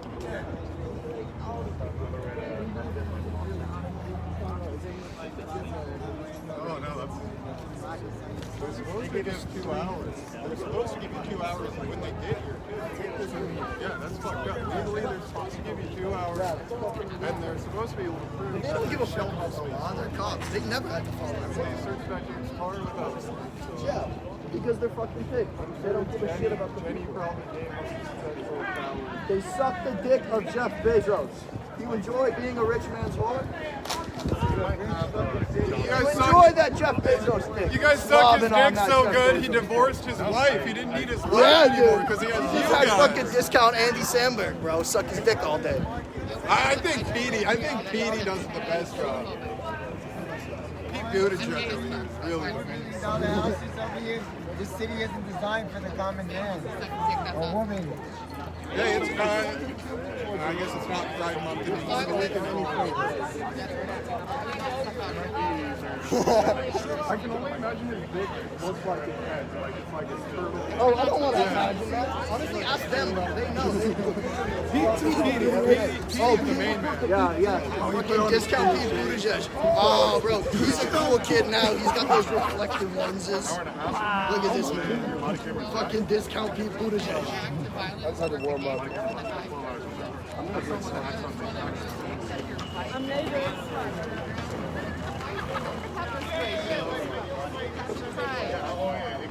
That was probably the most egregious, but that's okay. Because I was doing this when you did it, so I just... This city is exactly what Trump envisioned, the corporate utopia. This is what a corporate utopia looks like. Really getting shot at during peaceful protest. Last night too. I didn't get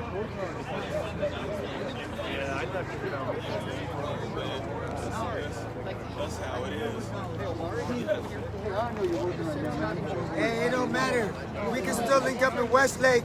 We can still link up at Westlake. You can still be an anarchist to set the fire and keep the street. Yeah, I'm coming. Hey, you can still meet us at Westlake.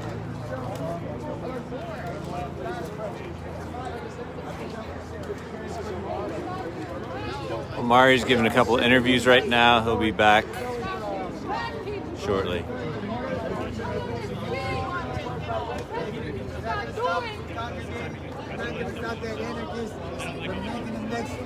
The next chess move. The next anarchist is going to be out there. I'm like, we'll see. We'll see. We'll see. We'll see.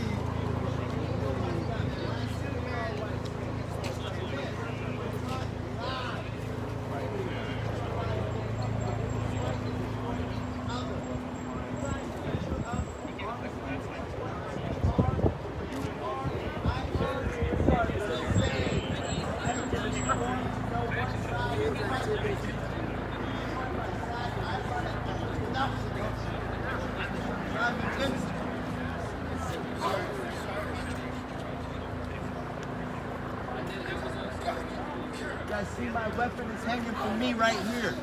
It's a stick. It's about knowledge. The lynching never happened. I'm supposed to be suicide. The racist thinks that it's okay for him to slip up with that. Had Obama said one thing like that, he would have been gone in seconds. Had Trump allegedly rigged the election, he would have been gone. Had Trump allegedly rigged the entire White House,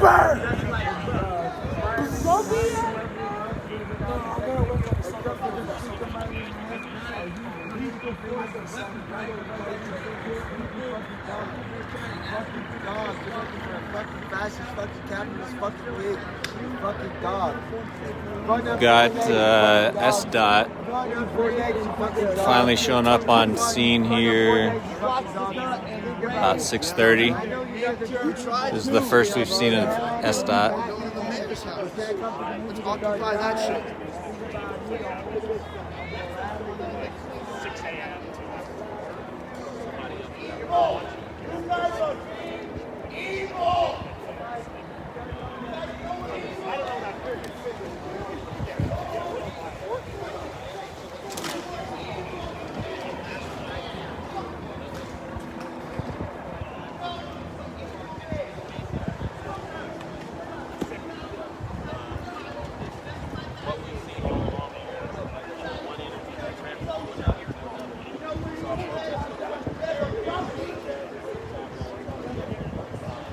I got a federal bill, 19.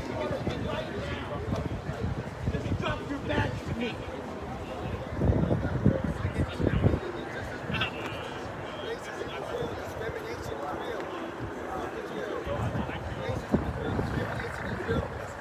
Systemic oppression is real. The fucking crap with the fucking coward dogs that always come out and fucking fight somebody.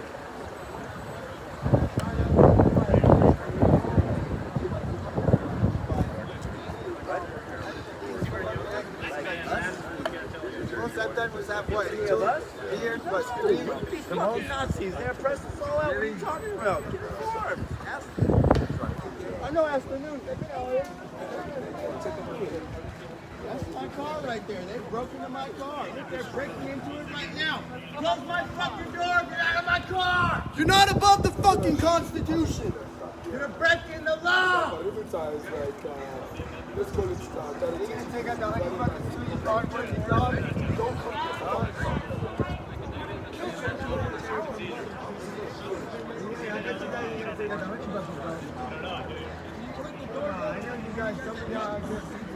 All right, sorry about that. So back here, so I was talking to my colleague who's over on the other side on Cal Anderson Park, and that would be in the northwest, 1 block from here. And he said that what he is reporting is that they're going through the homeless population that's there. They're going and they're clearing them out right now. I don't personally have eyes on it, but what he said over there is that the tents, the phrase he uses is that the tents are being flipped over in the in Cal Anderson Park. So they're trying to keep some eyes on that. And well, according to the mayor, and I'll be honest with you, what the mayor has put in here in point number 6 of her let's see, Dave. Yeah, this is my guy. Point number 6 was really about human services, and you guys have heard us talk about human services for a while here as to what's going on, but human services, and it's very specific in the emergency order that the mayor has put out here in regards to people's property, personal property. It doesn't say exactly who is supposed to assist the protesters, but it does say, okay, Ted just sent me a tweet.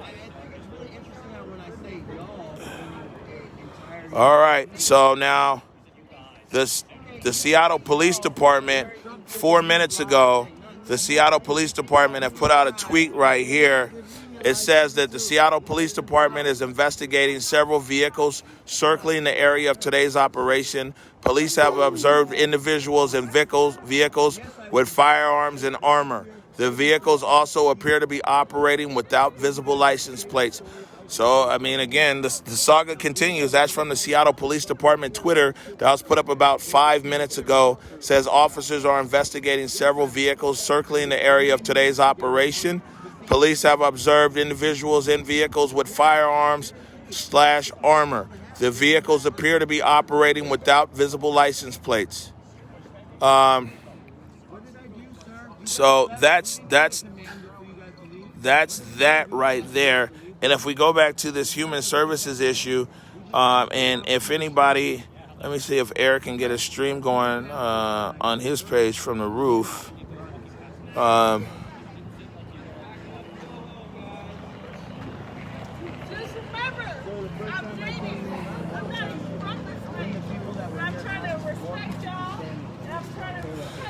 Hey, are you up on the roof right now? Is the operation still underway over there at Cal Anderson?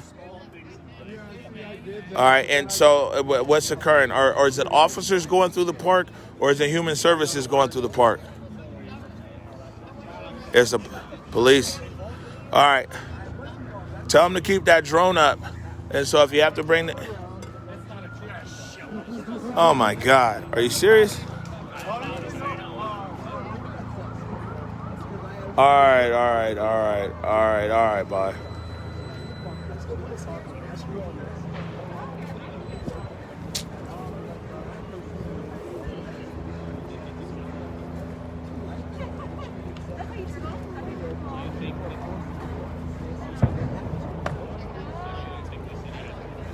Heard a bang back there. Don't know quite what the...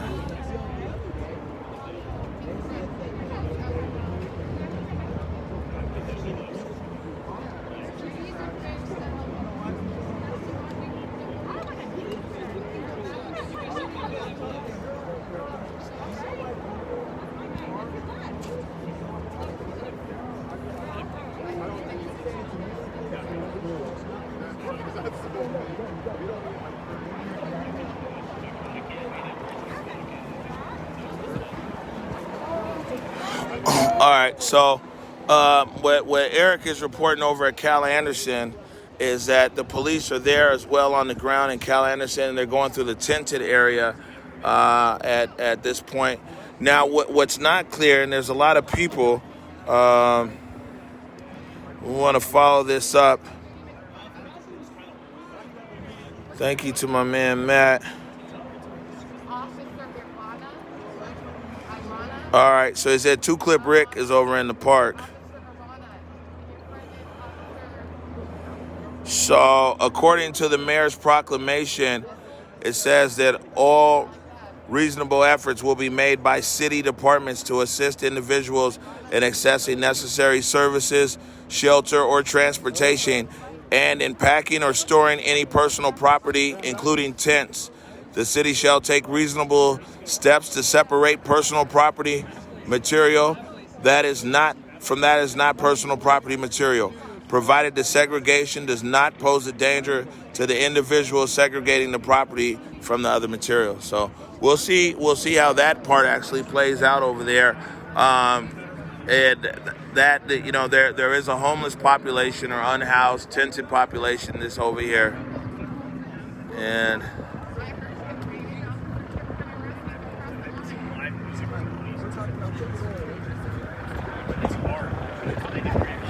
whew, and it's a cold, chilly day here in Seattle as well. You know what I'm saying? It is, hello? Yeah.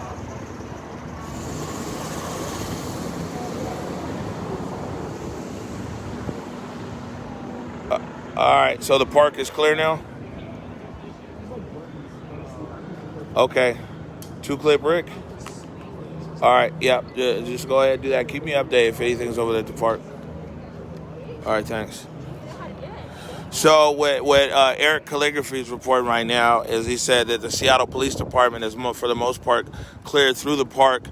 They've secured a perimeter or a barrier that's over there as well. They're up on the roof, so they're getting ready to get off of the roof, and they're going down. They're going down there. Crazy as it sounds, all is quiet on the southern front, at least for now.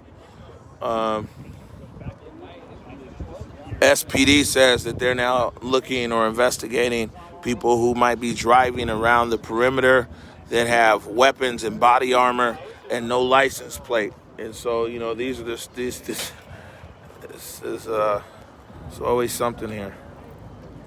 So, what's up, man?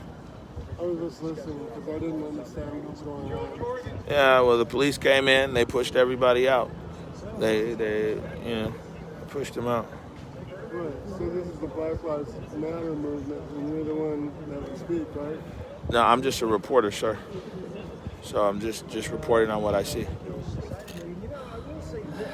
This is not. I'm not. Hey, I got a minute right now. You guys said you want before 7 or after 7? What are you doing?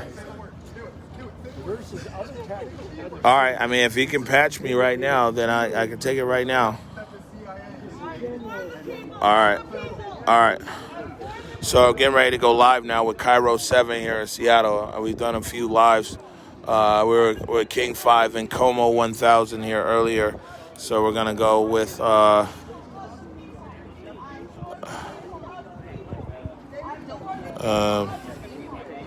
hello?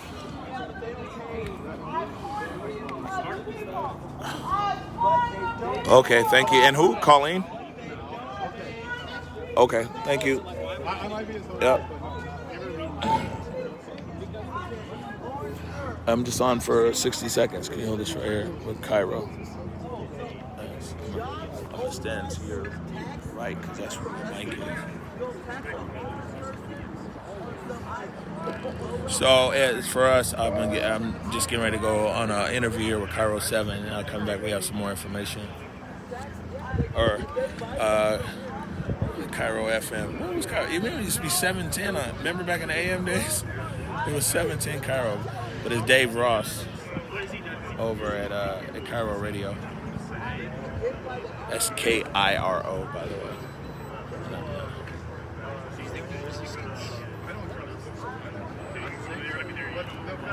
Thank you.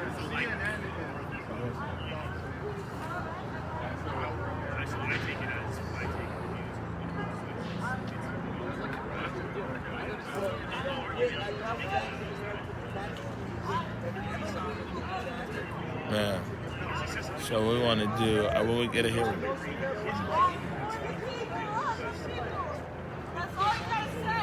I'm for the people, of the people. I'm for the people, of the people.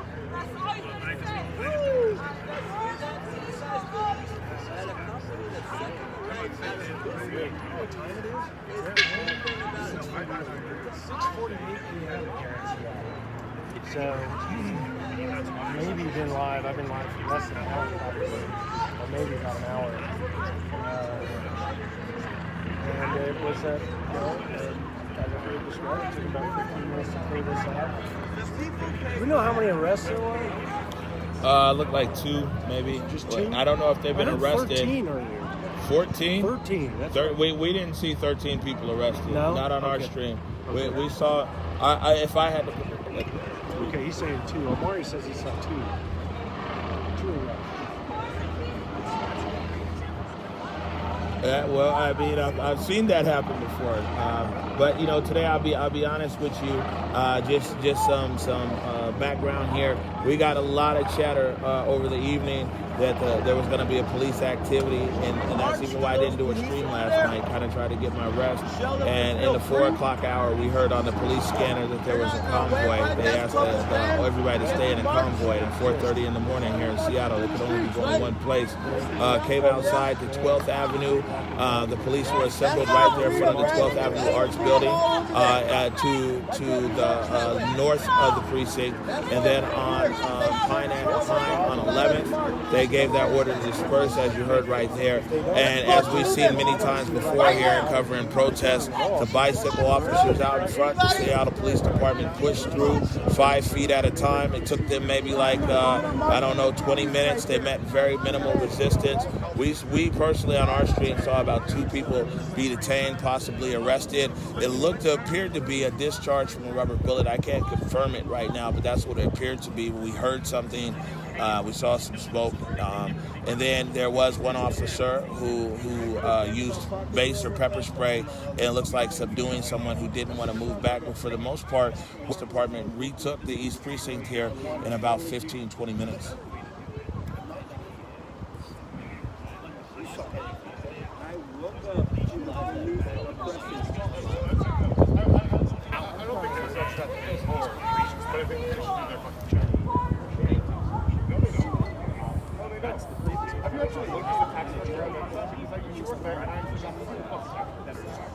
Well, I mean, it could be a few things. It could be the hour of the day. I mean, you heard.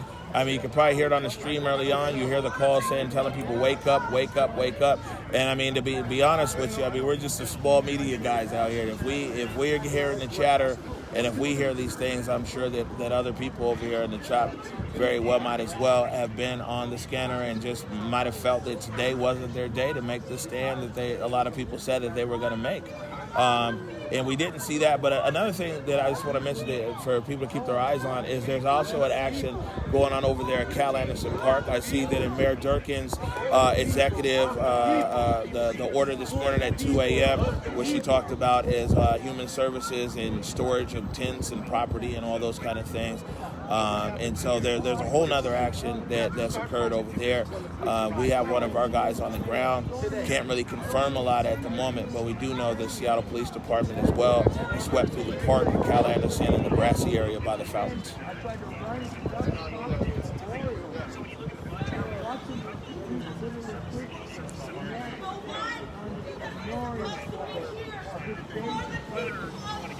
Was there resistance? Tell me about what happened. Describe when they arrived. People were trying to hold the ground.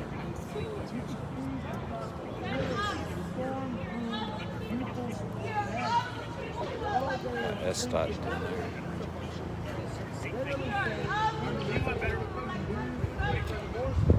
All right. Well, first of all, of course, I'm not a member of Black Lives Matter. I've never talked to them, don't know anything about their organization. So I wouldn't want to make any kind of assumption about them or what they're into. I think that, there was a good portion of protesters, the majority of them, who you talk to, though, they said that whatever happened here, that they did not want violence. Somebody we've been following out here that we kind of dubbed Two Quick Rick, you know what I'm saying, because of the number of firearms that he carries out here. He's consistently said that if the police come, their idea is that they wanted to defend the East Precinct peacefully by locking arms. We had several drills, or we recorded several drills where we saw them, doing that and everything else. The protest leader, I have the best known to them as if they're calling it a victory for them. It could be a victory because there's no violence. There's no loss of life. I think that in that case, that's a victory for our whole city, in just in the sense that there was no loss of life here today. Because being here in the CHOP for the last few weeks and following this, and actually being around where some of these murders have occurred, I was just a few hundred feet around the corner the other night. When there was a loss of life here, and then the week and a half before, what Lorenzo Anderson. Anytime that there's some movement over here, nobody dies. To be honest with you, that's a low bar. But if that's where the bar is right now, then that's definitely a victory.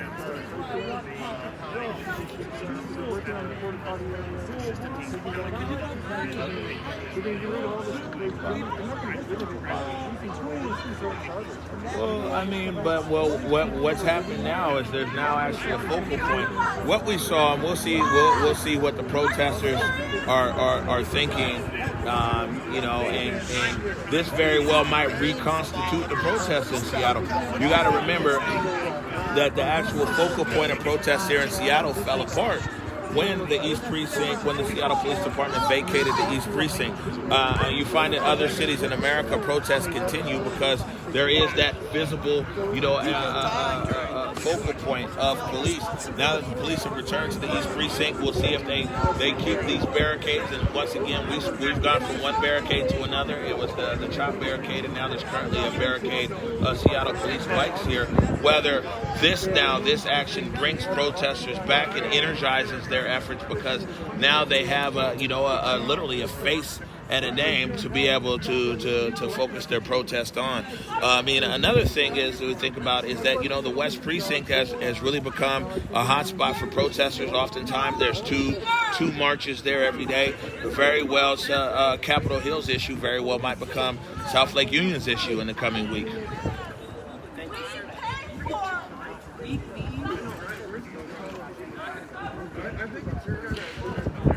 Hey, no, thank you. Talk to you soon. Bobby said somebody's giving birth. Somebody's giving birth on 11th. Man. Wow. She's going down to check out. Whew. Well, that's good.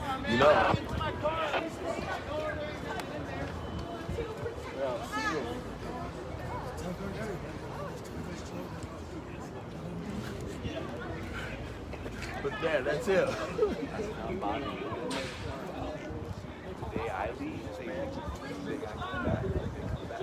It's you. It's you. This is the scene right here.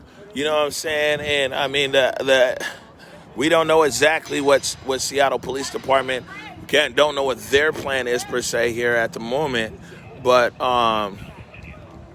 I don't expect there not to be some kind of presence here, whether they bring in the metal barricade, or if the officers here, the bike officers, stay and they use a bike barricade.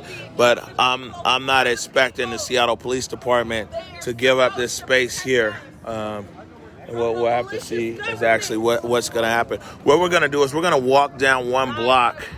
We're going to walk down to 11th, see what's going on there. Well, our office is actually literally in the CHOP. Our office is right behind on the other side of the police department. I don't know if they'll let us in over there, but we're going to walk down. We're heading westbound on Pike Street. Pike and Pine run parallel to each other. Pine Street is just one block to the north. That's where the East Precinct is at. Whew. Man, why Why is it so cold, man? It's July. Man, 2020 has just been. I just came from like New Mexico, Arizona. Oh, It was like. How was the weather down there in New Mexico? Oh, man, it was nice, huh? Well over 100. Well over 100. Bobby Steels. There's confirmed reports of a lady giving birth at 11 and all of them down. Over in the park? Yeah, but at the perimeter, so the perimeter goes all the way to Broadway. Broadway, huh? You have to go all the way down to Denny, go up Denny to 12th, and then 12th block also 13th. To get back in? So the perimeter is Broadway to Denny, Denny all the way up to 12th, and then 12th to Pike. So are we able to enter to get to our office or what? The guy will take us in. Oh, okay. Hey, what's up? I'm good. Yeah. Yeah, we're right there in the Stout building. All right, thank you. Oh, man. All right. This is... Thought we were going to get the celebrity escort. So, all right, so this is good. We thought that we were going to have to go a long way out of the way to get into our offices. But our offices, SPD is letting us through. And you can see this is a staging area for their vehicles.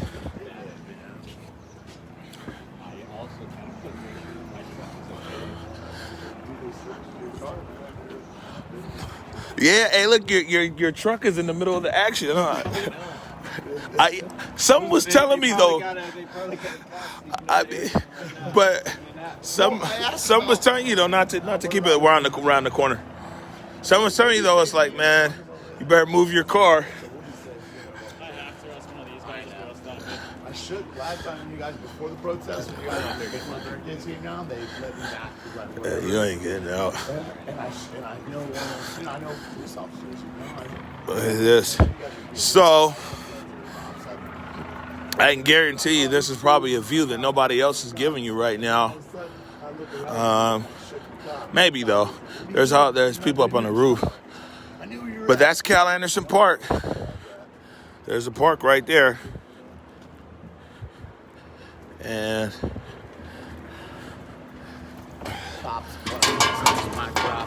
this storyline actually continued. We went from no barricade to the metal barricade to the cement barricade. It looks like it's in one piece.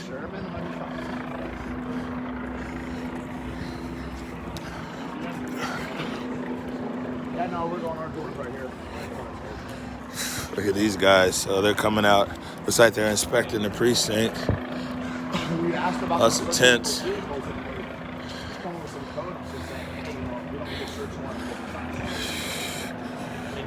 Awesome.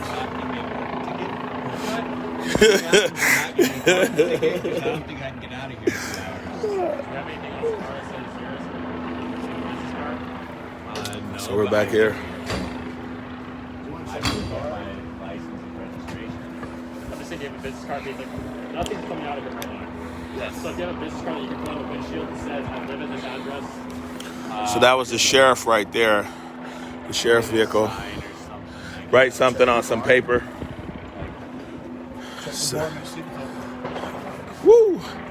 So something popped. Sound like a firework over there. Oh, that's two. That's two. That's three. That's three. That's four. 5.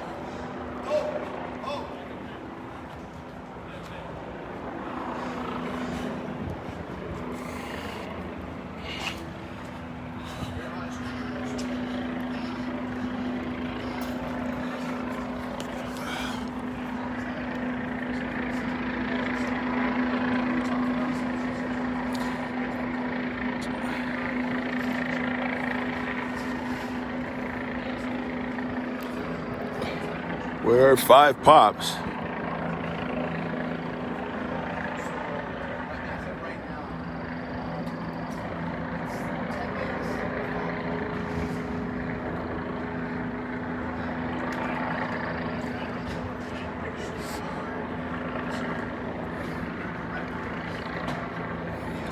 He got a sledgehammer out the back.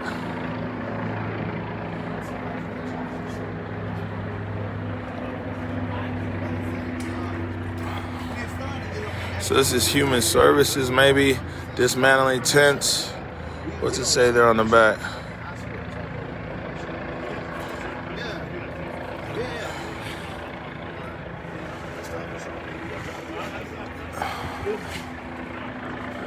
All good.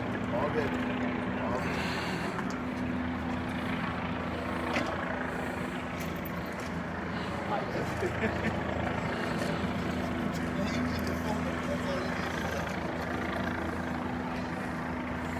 This is the that's the East Precinct right here. And yeah, this was, I mean, just earlier today out here. I mean, and we, like I said, we kept hearing, man, they even got the dog out there. There's a dog looking for it. That looks like, is that one of those sniffer dogs right there? Bomb dog. Yeah. Thank you, officer. He said it's be long, man. You know the pressure's fine. So, that's why I was asking once I'd be clocked in too, man.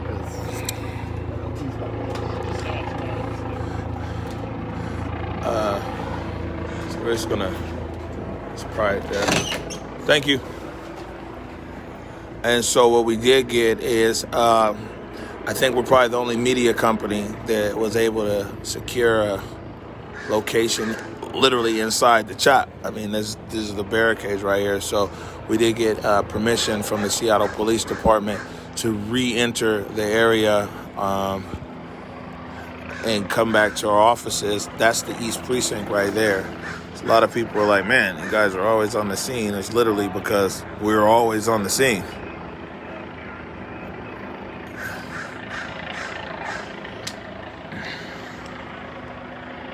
Can you repeat that?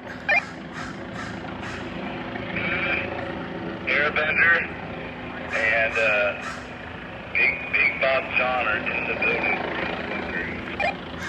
All right. Thank you.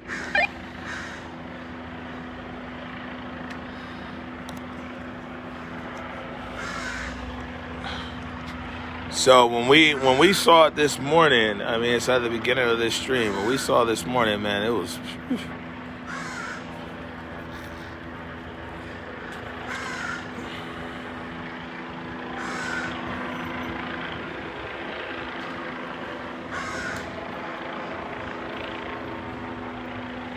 Man, we've seen a lot occur like right here. Literally 30 days of continuous coverage just from Capitol Hill. And all the way from, remember this used to be the Western Barricade right there. And where I'm standing right now was actually on the police side of the line. But back then, covering this story, we were on the other side of the line. I'll get it one second.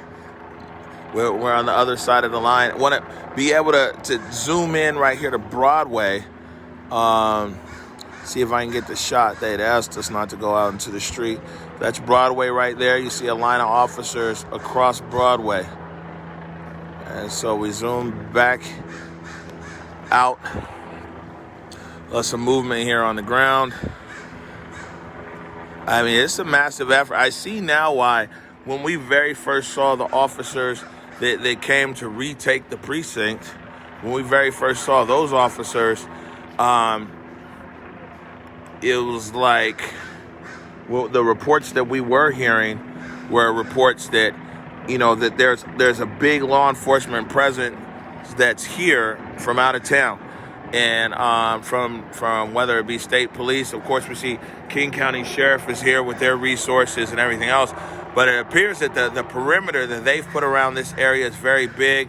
The mayor, under her executive order, her emergency order this morning, is giving the police 10 days or at maximum to maintain this perimeter around the area. So I doubt we'll see it like this for 10 days with the police blocking all access. But that's what her order said, is that 10 days.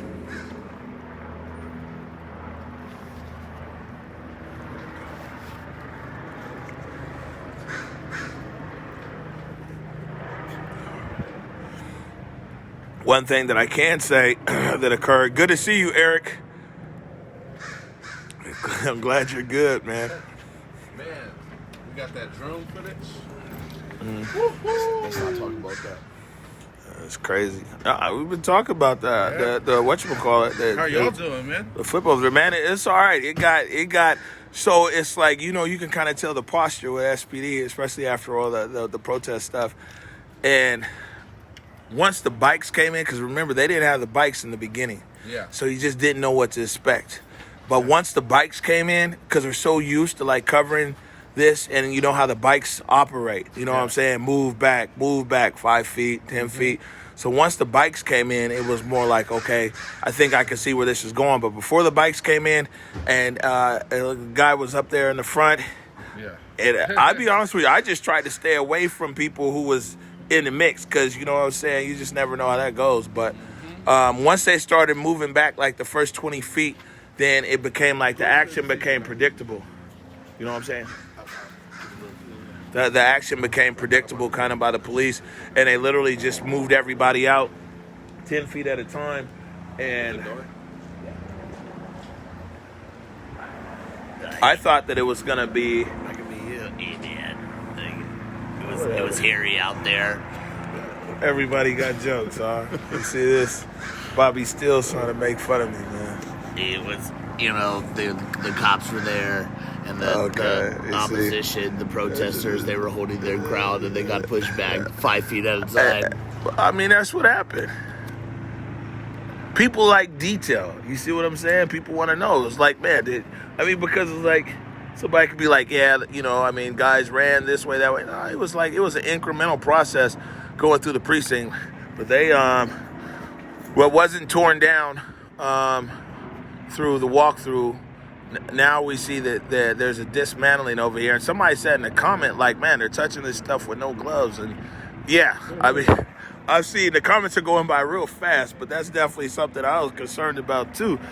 Is like, man, they're dismantling this stuff over here with bare hands.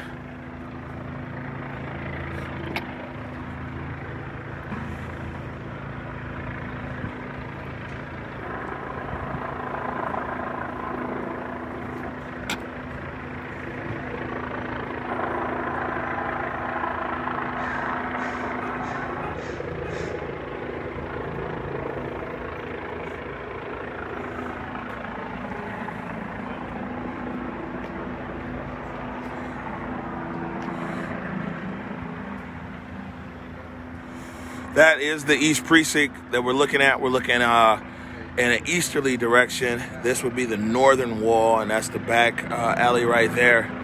But this is the East Precinct, totally surrounded by police vehicles. That's the sheriff's SWAT and rescue vehicle right there. Lots of police vehicles here on the ground. And we see that, there was a force that went in there inside the precinct, I guess maybe to clear it. We haven't heard anything, but I'm assuming that the precinct might be secured on the inside. This is what we were waiting to see, if there was any clearance on the inside as well. And basically the police formed a line across the street and just walked 5 feet at a time. They walked through the street and literally pushed people out. Not even so much pushed them out physically, but their actions. They'd move back 5 feet, protesters move back 5 feet. They move 5 feet, protesters move back 5 feet. We see some officers now down west. Yeah, so they're cleared out. It took about 15 minutes. They see somebody asking a question. They said that the officers clear them out. So it was about 5 o'clock this morning. It starts at the very beginning of this stream. The officers assembled. They surrounded the CHOP, and they gave an order to leave. They said that the Mayor Durkin, signed an emergency order at 2 a.m., which gave instruction for them to go ahead and push through. The media officers on 12th and Pine. Let me see if we can walk up there.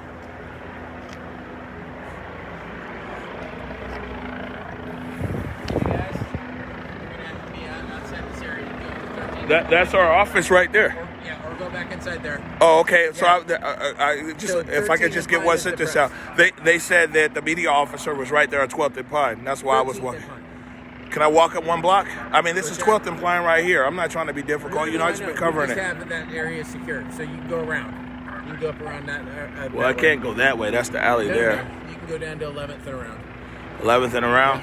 I see that there's media right there. At 13th and Pine is where you can go, or you can go back inside. Okay. Because right now this is closed off. All right. It looks like the media officer is giving a statement right there, but I understand. Okay. Yep. We'll go around. 13th and Pine is where you're supposed to go. All right. Let's see you again there. Again, there go the people taking photos, all this stuff right there. We'll move around, though. The officer is not giving us access. So we tried to get up there to the public information officer. Clearly, there's some media that's right there about, 50 feet away. But as usual, we'll respect what the officers are saying.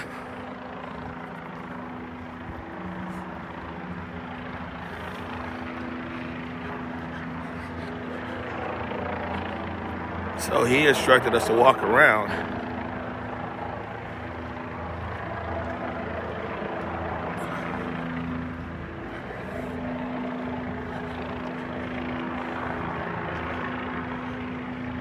I don't know what's blocked off that way. So I don't know. We won't be able to cover whatever the public information officer is saying. But what I can say is that here on the stream, we caught everything from beginning to end. So it's at Broadway. There's officers lining that street. You can't see it right here because of the vehicles. That's Pike Street right there. Officers there. It looks like it's clear down to Olive. Olive is right there, so we very well might go one block down and then go up to Olive.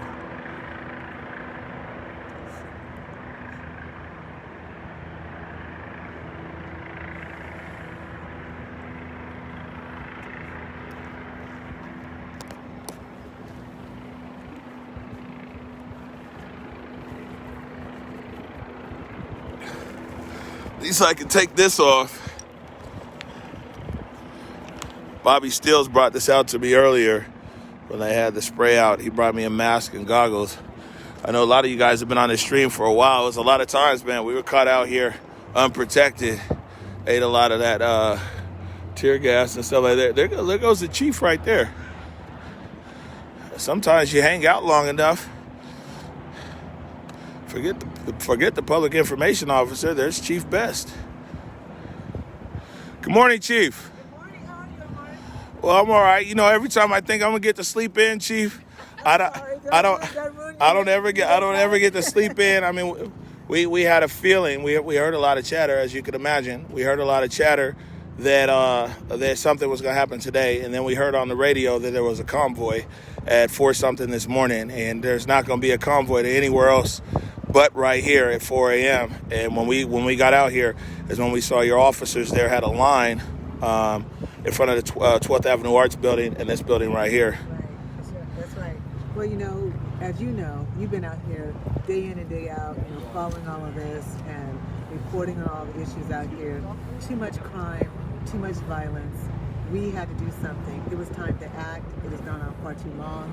We have 2 young African-American men, not even to the age of 20, both teenagers that are dead, and many others are injured, raped, robbery, assault. It was time for us to get in and do what we needed to do to clear out the area and to start restoring public safety to the area. As you know, also, the precinct, a landmark, a legacy of Councilman Sam Smith. All of the issues that were combined here. It was time for us to take action. It doesn't take us away from the fact that it is very important for people to be able to peacefully demonstrate and express their First Amendment free speech rights. But there has to be order and peace in the city. Ma'am, do you consider the operation this morning successful? Well, as far as I can tell, yes. I mean, we did what we came to do initially, which was, start to reclaim the streets so that we can open them up and provide public safety. And this is going to be an ongoing effort to maintain the area and to make sure that people are able to utilize the area for its intended purpose. Ma'am, the mayor issued an emergency order at 2 o'clock this morning. In that order, she said that the Seattle Police Department, in an area that she defined as the Cal Anderson Park area, can maintain a barrier, as she outlined on 13th, Denny, a few other streets, for up to 10 days in that order. Do you anticipate maintaining that perimeter? The Seattle Police Department intend to maintain that perimeter up to 10 days? Well, we're definitely going to maintain it for a period of time within that 10-day frame. It really depends on what we encounter while we're here.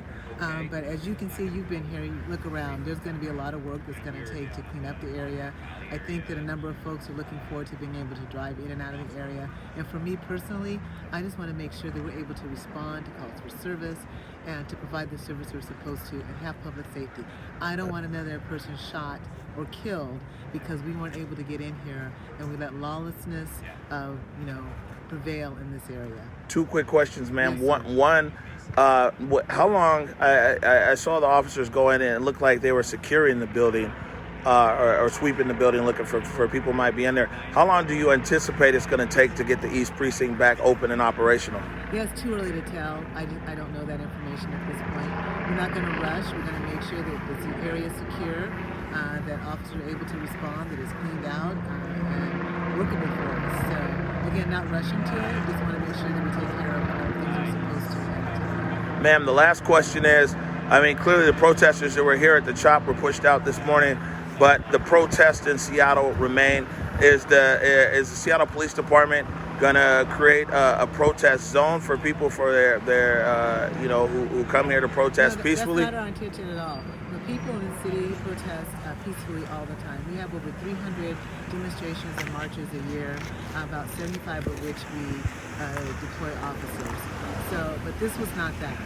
This was a takeover of an area where a lawlessness is allowed to prevail. We just couldn't let that happen. Right, meaning that you clear the area, protesters come back. Is there a line that the Seattle Police? As you noted, the area is not right. open right now. So at least for the next 10 days, no one's coming back into this area unless they live or work here. All right, thank you, Chief Best. Thank you. Yep. Hi.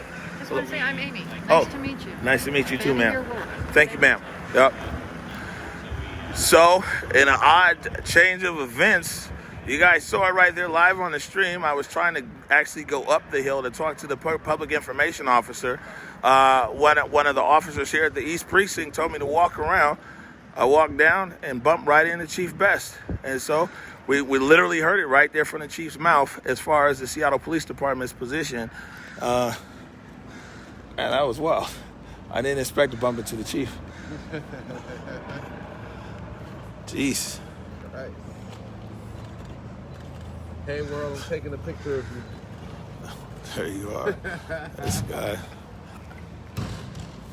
So, yeah, you heard Chief Best say it right there that they plan to keep this area here secure.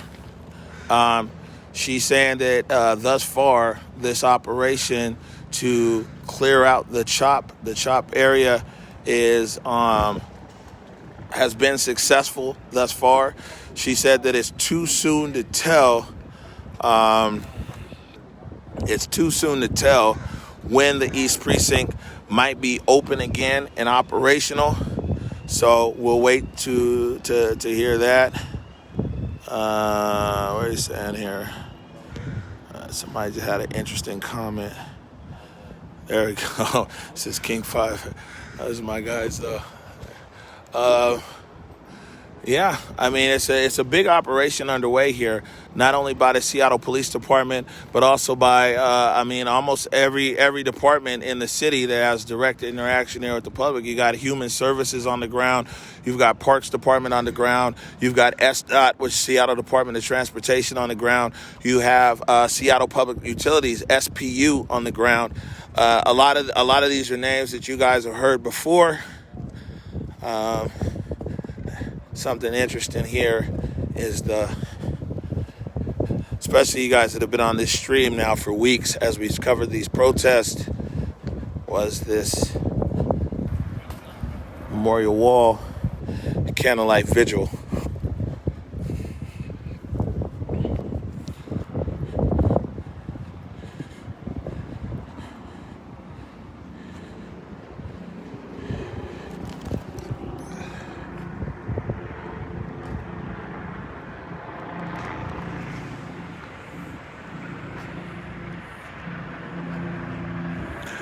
This was a wall right here. You know, many a nights when we covered these protests here, we'd come over here in our stream to the Candlelight Visual Memorial Wall. I think that, you know, people who watch what's going on here in Seattle, you know, it could be very polarizing. It's like, you know, protesters for the police, anything else. There was literally thousands of people who came through here in the last few weeks and would not really identify themselves as a protester or a different ideology, but they would come over here to this memorial wall, light a candle, and things like that, and see if there's any candles left burning.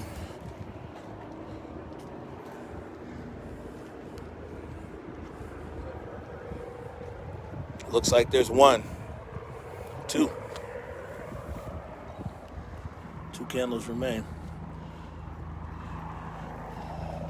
All the rest extinguished. Huh?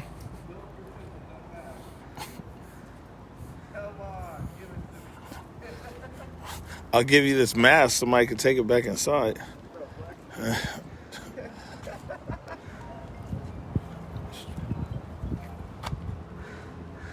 There you go. I'll let you take that. Yeah, signs of some life returning to normal. Somebody's going in. Getting out the house. What time is it right now? Now it's Seattle, and this has been one of the most unseasonable summers that we've had thus far. It's July 1st, 7:24 a.m. And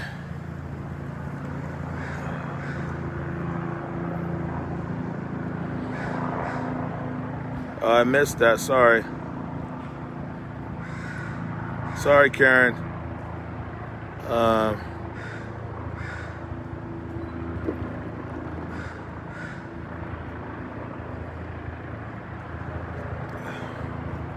Let's see here.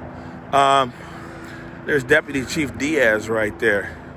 Deputy Chief Adrian Diaz. He's standing right there speaking with an officer. He's speaking with another gold shield. So the gold shield here, or the gold outline.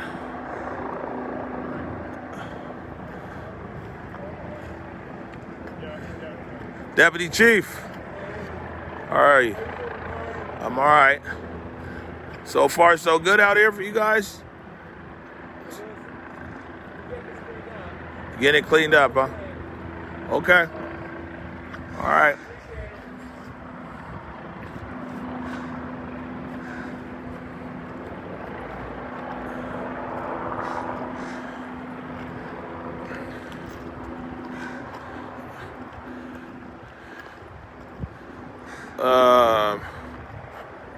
Give me 1 second. Hey, John, can you hold this here for a second? I need to make a phone call. We're just gonna put the camera right down at East Precinct. I'll be right back.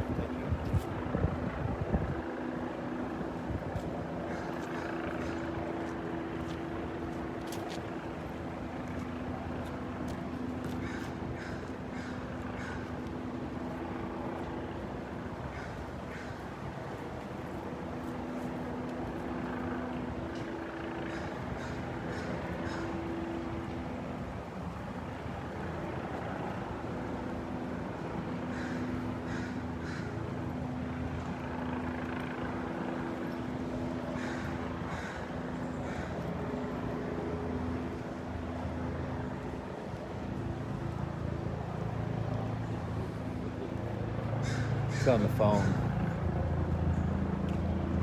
You had to take a phone call?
I live right here.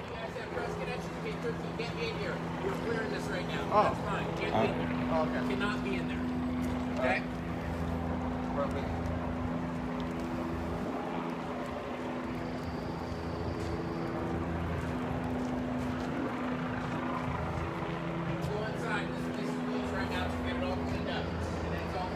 I'm on my property now.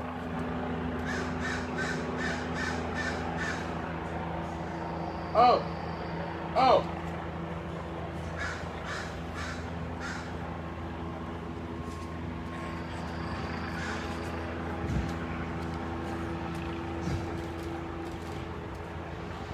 Yes, ma'am. Thank you, All right. Thank you. No, it's all good. Do not go what way? Yeah. He was like, we can only go to 13th and Pine. I mean, it's fine. It's our offer. I mean, we talked to the chief. The only reason we wanted to go that way is because they said a public information officer was out there. He's the one who sent us this way. And then as soon as he sent us this way, the chief of police comes down and we talked to the chief of police. We also saw Deputy Chief Adrian Diaz on the scene as well. Like I said, lots of action. That's one of the officers here that's in the East Precinct. You guys that watched the stream, this was actually an officer that we saw early on in the protest take a knee with protesters. The officer who's all the way over there. He's got a gold around his badge.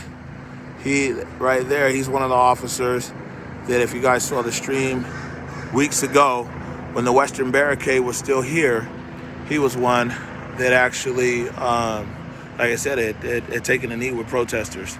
This is the East Precinct, guys. And I mean, literally just hours ago, what was this barricade right here was full of protesters. It was a lively night, which it was kind of crazy. I mean, how everything happened, because up until almost 4 a.m., we were out here at 4 a.m. Because there was a fight that had broken out. From what we could tell is that there was somebody that they were trying to push out of the tented area because apparently they might have assaulted someone. And so at 4 a.m., a lot of the people in the tented area were actually still awake, wide awake over here. I mean, and that's what brought us outside was the noise. That situation, they de-escalated themselves. But by 5 a.m., what we heard was, protesters telling each other, wake up, the police are here, wake up, the police are here. You can hear it on the stream. So between the 4 o'clock hour and the 5 o'clock hour, you know what I'm saying, there was definitely a change here in that 1 hour time span. And in between that 1 hour, what we saw was that the police moved in, protesters were asleep. We saw officers climb up on the roof. If you guys remember at the beginning of this stream, we saw officers climb up on the roof over here. In the Rich Mark Printing Building. This is also where the liquor store is at. They climbed up on the roof with all I can say is tactical gear. It was all in different bags. But one of the first things they did before the lines moved, before the police started to push people out, is that we saw these officers get up there on the roof with lots of equipment, and they're actually still there up on the roof. Different police vehicles that are here on the ground. We've heard Chief Best. We heard Chief Best just say that this is a process here. How are you, Sergeant? No. We heard Chief Best say that this is going to be a process here. She could give no timeline at the moment. She's giving no timeline at the moment as to what's going to happen in regards to this space being reopened. We do see people here. We can't identify if that's Human Services or if that's Department of Transportation who's over there dismantling the tents and dismantling the tented area. This is the alley here behind the East Precinct. This graffiti wall, which was actually, to be honest with you, one of the most guarded spaces in the CHOP. The graffiti on this wall went up the same day that, or street art, depending upon your perspective, it went up the same day that the East Precinct, that the police abandoned the East Precinct, and these murals went up back there. And this was an area that was highly guarded by the CHOP protesters. We see here a lot of the signs and artwork that was there. I can only imagine, the cleanup here definitely is probably going to take a while. And there's also, issues inside of the precinct itself, as it looks like SDOT workers or some city agency there is continuing to dismantle tents. They're dismantling the tents over there. Now let's see what's it. It says "Stick Up for Humanity" on that tent right there. The tents are coming down. Helicopter's still in the air. We see officers now moving. Looks like they're moving now over to Pike Street. They might be relieving the officers that are currently on the line on Pike. We'll see what happens if we see another group of officers that actually turn and come this way.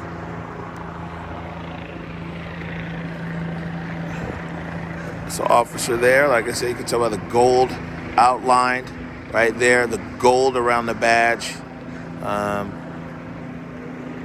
Represents some rank, basically, and you see an SPD officer with white, that's the rank of officer, patrolman, and then when there's gold around, that's the rank of an officer. And as we see here, bit by bit, what was once known as the CHOP is being dismantled. Again, a SWAT vehicle from the King County Sheriff. We saw this vehicle, or either one just like it, was what was reinforcing the front lines of the officers as they moved down 12th Avenue. As they moved down 12th Avenue, pushing the protesters out.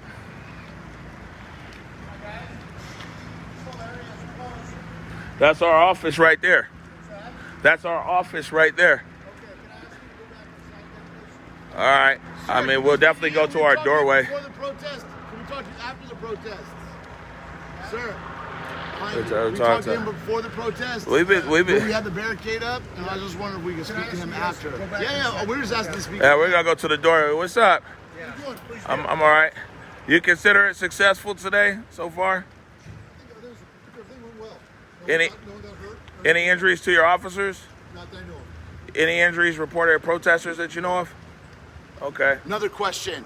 How many arrests are confirmed? I don't know the exact number. I think it's over 20 right now. Over 20 arrests? Thank you, sir. All right. Thank you. Have a good day. All right. We're just here in the doorway. So I'm not sure of his name, but we've actually interviewed him a few times. When the Western Barricade was here, he came out on the barricade, and we asked him a few questions then. What he's saying is that, to the best of his knowledge, is what he's telling us, is that they're saying that no officers injured. What he's saying is that no protesters injured, but also what he's saying is there might be up to 20 arrests. Now, we got some text messages here. Eric Calligraphy got a text message, said that there's quite a few people that you saw on the stream over the last few weeks that have been arrested. Can't confirm at this time. Where's that text message, Eric? Eric?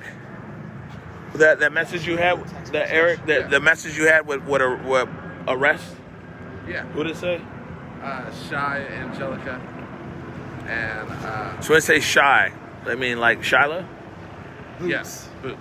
So Eric got a text message saying that Rashyla, Angelica, a few other people might be amongst the 20 arrests that have occurred. I'm okay. Thank you. So we've got some officers now hopping out one of the SWAT vehicles. Not sure whose that is. What's that say there? Is that Seattle?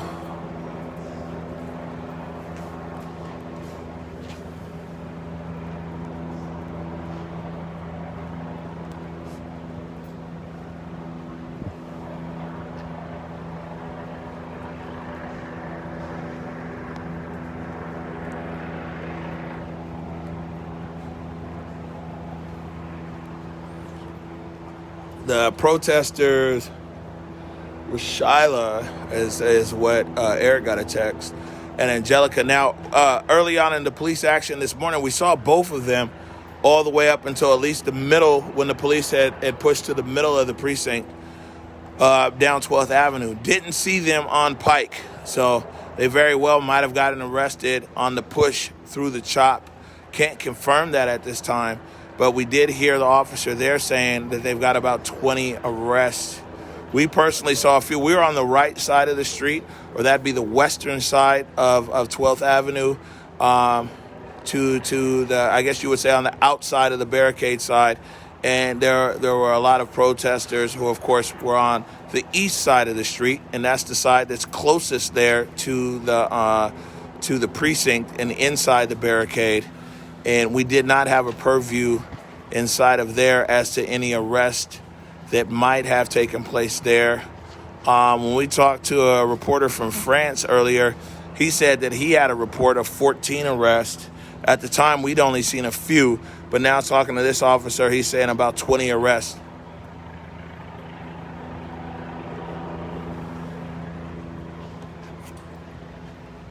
He said public work guys don't get paid enough, huh?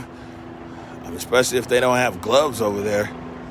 I don't know who's in charge of all that, man, but, man, get these public work guys some gloves, dog.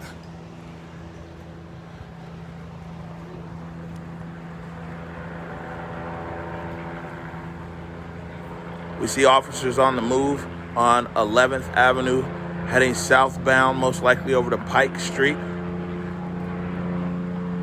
These very well might be a group of officers that were clearing the park. Now they got a lot of heavy guns over there. So I'm not sure exactly where they might be coming from, but there was a group of officers that were there in the park. And it appears that this vehicle, this SWAT vehicle, or this rescue vehicle here, is taking a position in the intersection on 11th and Pond. They've taken up a position there.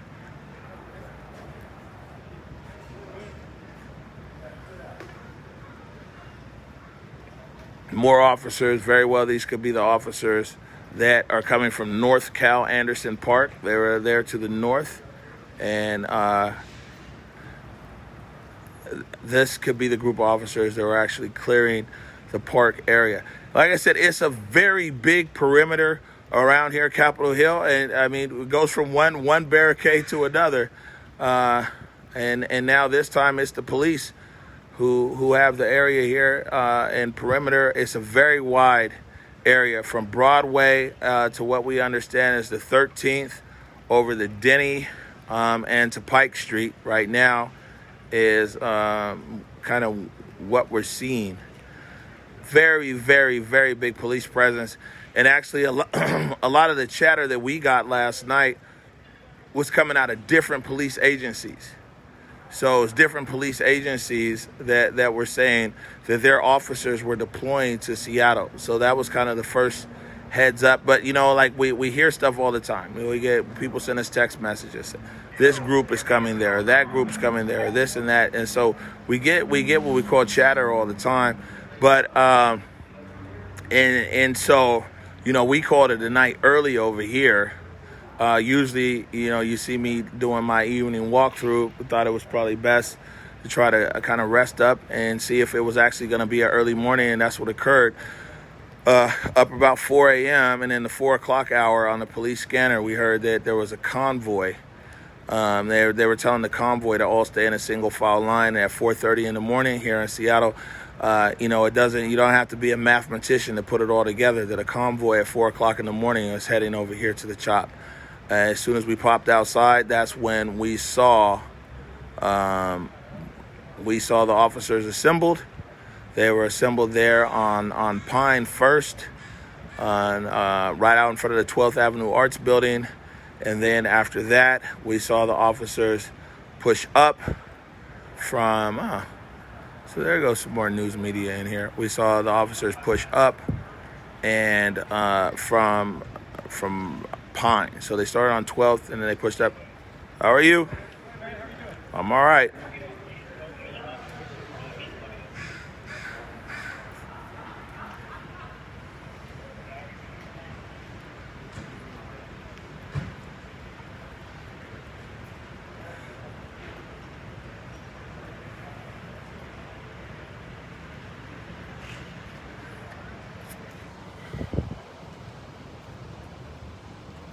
And so as we see, another news crew has made it here inside of the CHOP.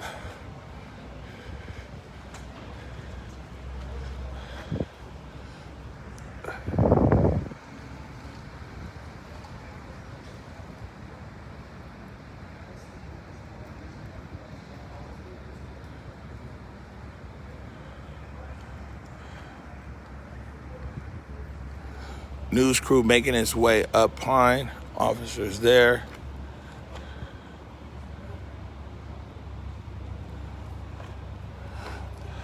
That's not Seattle police. That's actually a private security force that's walking with the news crew there. That's a private security company that has made their way inside of the CHOP zone. Those aren't police officers right over there. That's a private security company that's in here inside of the area. Let's move around here.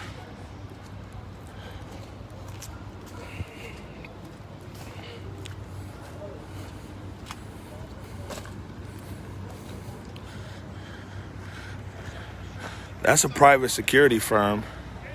What's up? Yeah, I'm all right. You know, you guys are late, man. You can't let the iPhone guy keep scooping you like this. You guys are big national broadcasters. I see.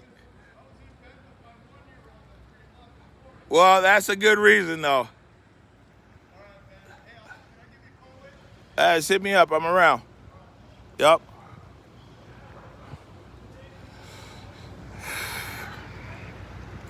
Interestingly enough, so that's actually a camera crew from Fox News, and the reason why I bring that up is Fox have been pushed out of the zone, and they have a private security force in there. Man, we pay attention. It's all in the details, huh? It's like those don't look like. You can tell by the badge that although they're dressed like officers and definitely carrying firearms, that those were not the Seattle police officers that were over there with the camera crew. And so that's a private security firm that's actually escorting the Fox News crew, Fox News channel, not Channel 13 here in Seattle, which is the Fox affiliate, but that's a private security firm that's escorting them through the zone.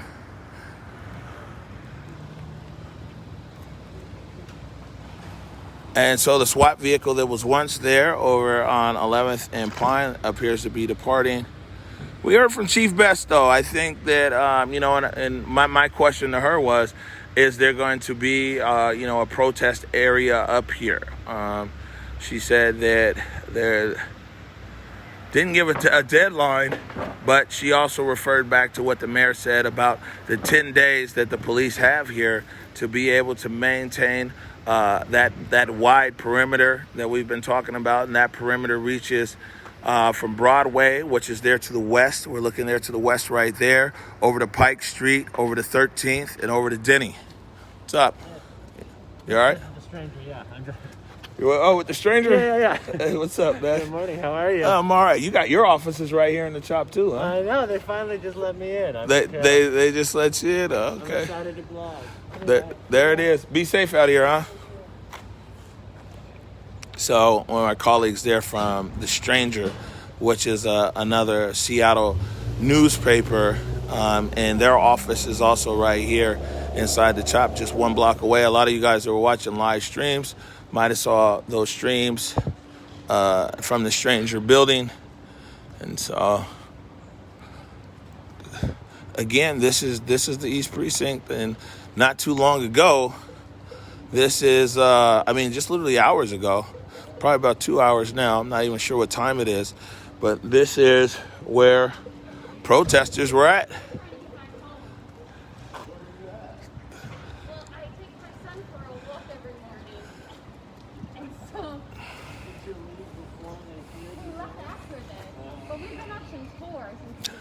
Since, yeah. It's been some interesting nights. It's been, yes, it has. And I'm just trying to get back in.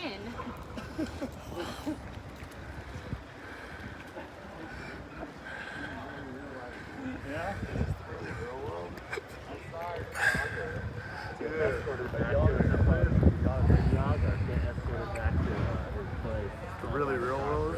Oh, man. Yeah.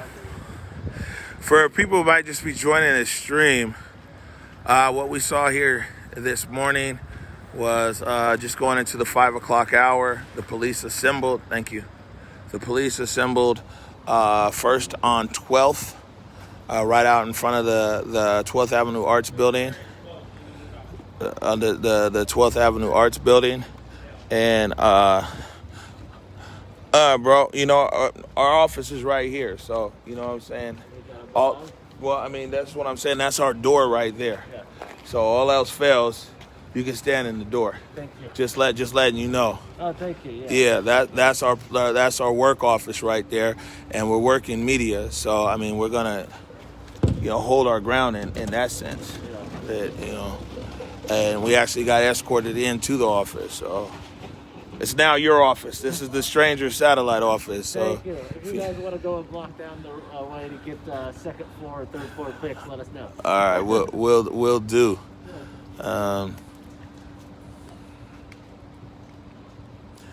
This is it. There was a lot of uncertainty on all sides as to, what this would look like. Meaning the police coming back in and coming back to the East Precinct that they abandoned some weeks ago. And what we're seeing here is, or what we saw was, I'd say now, looking at the timeline, in probably less than 20 minutes, the Seattle Police Department rallied their forces on Pine and on 12th, and basically in a unison effort, they marched up Pine Street from 11th. We saw them come up Pine Street from 11th, and then also on 12th, which is right there. You see that tan building? That's 12th right there. Just to the left, they converged forces. The Seattle Police Department converged forces right here on 12th and Pine, and then from there continued their push and pushed the protesters down 12th Avenue to Pike Street. Well, that's nice. Do what I can, though. Do what I can. I ran out of here with nothing. And then I didn't have my other mic, but hey. There we go. Nice and tight. Bobby. Yeah, bring out the tripod. We can get a steady shot right here. I think this is the only thing. This action right here is on the East Precinct, so we're gonna get a tripod. We weren't able to clearly do it. This was a fast moving operation this morning, so a lot of the stuff that we usually have here, like the mics. So the police are telling us now to go back inside is the direction that we're getting. Is the police are telling us to go back inside. But, this is a live view. This is probably maybe one of the only live views here from the CHOP. And so, we're definitely not going to turn off our phone. You know what I'm saying? So, what the officers want us to move our footprint, which we will do. There goes Chief Best. Again, it looks like that she is walked through the area. We see Seattle Police Department Chief Carmen Best walking back up Pine Street. And like I said, that even though we are getting, we're having an officer over there tell us to go back inside, this is the public's view right now that I'm aware of. Very good. This is the public's view. I'm sure there might be other cameras here, but this is an important view, and this has been a consistent view. This is a view that we've had consistently here to the general public for 34 days or so as we've covered these protests. So we're not going to turn off our camera and go inside. Actually, we're going to set up a tripod at our door so we can continue our coverage. It's important. It's like no matter where you're at on any side of this issue here, you know what I'm saying? I think, no, it's fine. I'm actually more comfortable if you put that. Oh. Hold this in Okay. case. All right. I was gonna have. I think that no matter where you come down on this issue, transparency at all times is very important. So, that being the case, we'll just go ahead and put our camera right here. But we're definitely not going to go inside, and we're definitely not going to turn off our camera. And I guess I can take off this vest now. A little bit. On everybody. And like I said, a view to the public, no matter where you're at. And guys have seen me out here for the last 3 weeks of kind of be a defender of no matter of all kinds of different media who's out here, because the media plays an important role.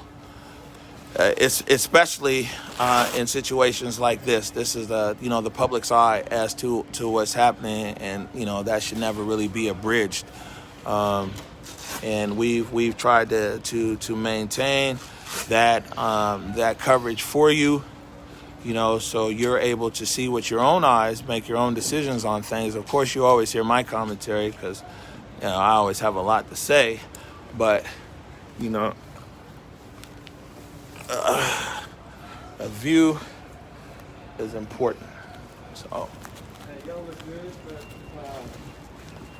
y'all are good, but we just need to get off the sidewalk. Yeah, sure, man. Sorry, off the sidewalk. You're good. Is that cool right here? Yeah, This camera's okay. We're off the sidewalk, right? Is that what you're saying? Right. That's probably good right there. Right here? All right. We felt a little Thank safer you. you guys in here with our bulletproof vests. The flip side of it is this is the only view that's in here. So if you guys have us cut off our camera, you probably get an opposite response. But we're just going to put it right here, and we'll stand off the sidewalk.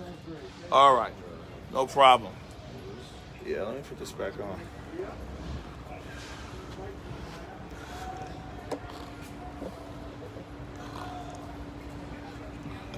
All right. So, give me a second.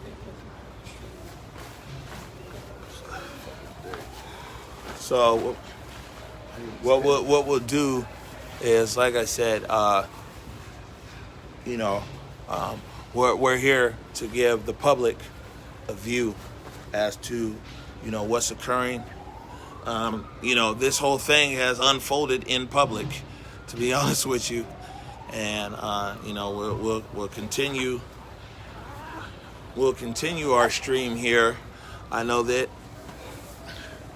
and like I pointed out to the officers, that no matter where you're at on this stream, on this issue, that being able to see for yourself is important. It's definitely important to our city. I know there's people all over the world that are watching right now, but it's definitely important to the citizens and the stakeholders of the Emerald City who have been impacted by this situation here one way or another for several weeks right now.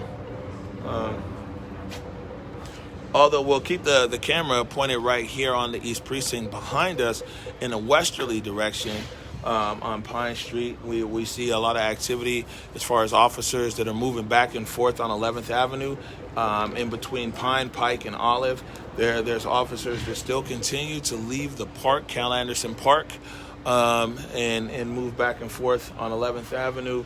What we heard from Eric Calligraphy and a few other people earlier was that the police as well swept through Cal Anderson on the playfield and in the tented area, the area of where the homeless or the unhoused population is. Seattle Mayor Jenny Durkin put out a, let's see if we can find it here. Woo, so many text messages. Sorry, everybody. Yeah. Let's see here. I'm sorry, I looked at that. Let's see. Let me find. Again, thank you, Matt, for sending this. Mayor Durkin issues emergency order regarding Capitol Hill protest zone. If you go to the spdblotter.seattle.gov, spdblotter.seattle.gov, you can see the emergency order that our mayor here, Mayor Durkin, put, and she looks like 1, 2, 3, 4, 5, 6 pages. She covers a lot of stuff here. Talks about the protest, how people feel, the city's position. We got some bicycle officers now returning up here. But she put out this this emergency order, and according to the police, the order was put out at 2 o'clock this morning. Is when Mayor Durkin put the emergency order out. Looks like it was posted to the website at 4:58 this morning, and that kind of coincides actually with around the time that the order to leave was put. That was an order for they said that they had declared a illegal assembly, and that people needed to leave what they've called the Cal Anderson Park zone or area. So it's the Cal Anderson Park zone or area. That was a perimeter. That was a perimeter that was put in. That was a perimeter that was put in. That was put in. So we're just standing right here. We've got another officer who's actually telling us that we need to go inside. Hey, what's happening? Hey, everybody on the stream is like, man, public utilities ain't got no gloves. They're asking about you guys having gloves out here touching everything. We all got gloves on. Oh, okay. I just took a trip down the street trying to see what else we got. You just took your gloves off. Yeah. Okay. How you been? Oh, man, I've been all right. I mean, you see, I've been out here every day, man. Yeah. What are you guys doing? You're disassembling the wood? Yeah. Just waiting on a bigger truck to come and take care of these ecology blocks. That's about it. Ecology blocks? Yeah. And then, that's pretty much it for us. I watched your 3-hour clip the other day you put out. Yeah? Yeah. All right, well, man, we just try to be consistent out here, man. Yeah. And just tell people what we see. And actually let them see for themselves. Yeah. So, you know what I'm saying? S. Dot in the house. S. Dot. You know what I'm saying? So anyway, what I was saying. S. Dot. What I was saying to that officer right there was, hey, my position, besides outside of. Never mind. What's up, Matt? See, so I mean, it's good to see. This is Matt Markovich from Como TV here, but I mean, it's you crazy. Did an awesome job this morning. Thank you. I mean, they're telling us we got to get out of here. Yeah, but you see, you're a big dog. You know what I'm saying? Matt over at Como 4, he's just walking through here. They're telling us to beat it. They're kicking everybody out because they're going to bring the heavy machinery in. That's okay. It's a construction zone. It's construction zone. So I'm going over here because they're clearing out all the tents. Right. So that's kind of the focus. They're gonna let you over there. I got here. I saw you. You're in the middle of it. Yeah. So you're doing great. Yeah. Well, it was just this is our agreed position. Morning, officers. Morning, officer. So right here, we're around all day, man. If you want to drop back by. Good to see you. So we talked to. And you're on the stream right here. Any update? Any other kind of news that might be going on outside of here? Was there any press? Has the mayor said anything? No, there will be a press conference with her. There'll be another press conference with the chief. Okay. I don't expect it to be here. Right. So I know that's kind of right. My focus right now is the tented area over there. Right. Yeah, we got some feedback that it got funky over there. Yeah. So I'm curious if people are going to mass at one particular perimeter here today. Right. And I think that's what may happen. Right. What I asked the chief was that, the mayor said that they can keep this perimeter for up to 10 days. Right. And my question for the chief is the SPD going to designate a protest zone or line? You know what I'm saying? And I think that'll start. That's a great question. I think it's going to happen by naturally, right? Organically, right? So we'll see what happens. All right, we'll see. We're around. There you go. There's Chief Best again. We'll just rotate this here a little bit. Let's see if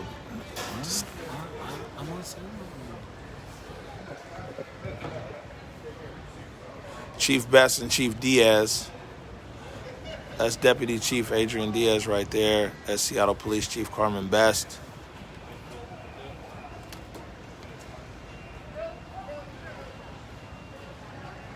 That's Matt Markovich right there, who we were just talking to from Como 4 News.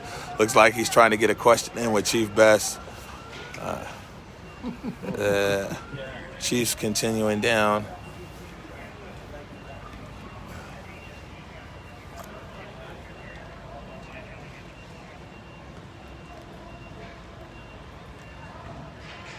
What we do here is we hear the bullhorns already, so we hear some protesters that are out here. We can hear them in the distance. Sounds like they're coming from Broadway. We can hear the bullhorns behind us. We can hear them with saying hands up, don't shoot. Is what we hear coming over the bullhorn right now at the moment. For you guys just joining the stream, this is the East Precinct right here. This is the northern wall, or the northern side of the East Precinct building. What we see here is members of the Seattle Police Department as well as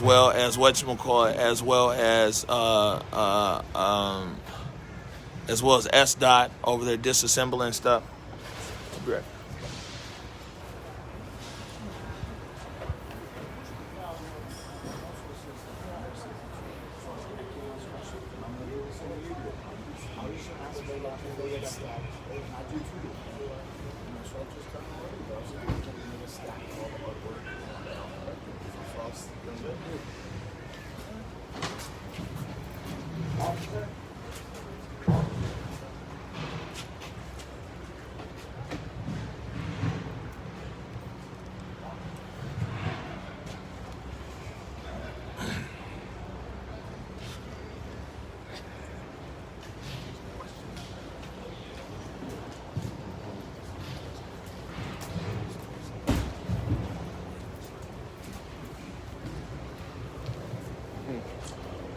What you're watching right here, East Precinct, as they remove some of the signs that were on the fencing over there.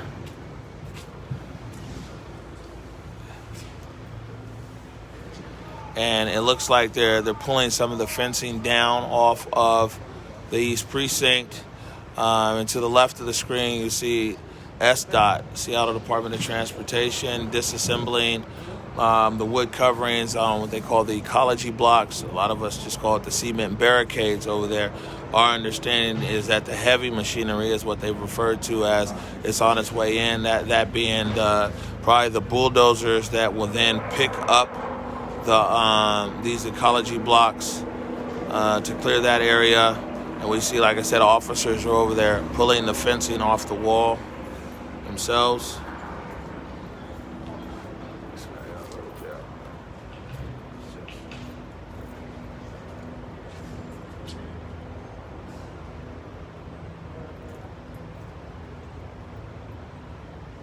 So we've heard, this is Bobby Stills there talking to one of the sergeants. We've heard that, so Matt Markovich, Como 4, he said that he was over to the tented area to see what was going on over there. Actually, Matt's still here. Hey, are you still going over to the tents, Matt? Yeah, You gotta get your crew? I can't get a hold of him, and I don't want to walk over there until I gotta do radio here. I do multiple radio Look at stations. you, man. You're just, hey, man, we trying to get on your level, man. You know what I'm saying? You had more people watching you this morning. Malcolm called me at 4:45. Yeah. One of the guys. Right. Well, yeah, we're here. You know what I'm saying? Definitely. So what we see is, again, this is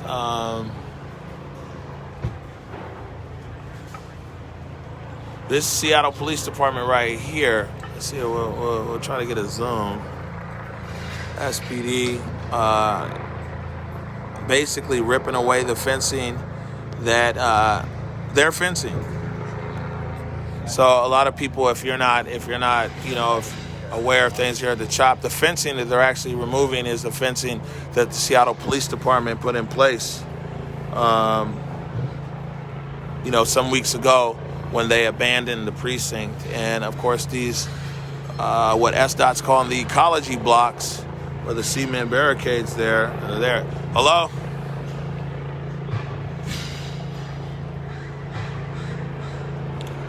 So you're asking about the art container. Hold on. So I'm on the stream right now. You mind if I put you on speakerphone? Hold on. So we're talking to Malcolm, and he's one of the protesters. What was your question?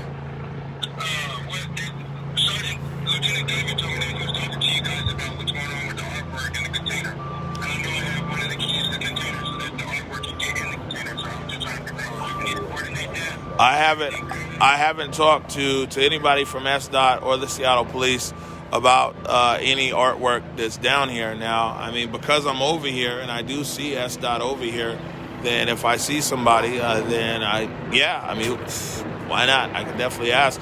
Where are you at? You got any reports? So we got reports that there's about 20 protesters that have been arrested. I mean, clearly you're not one of them because you're on the phone. Do you have any updates on anybody who was arrested?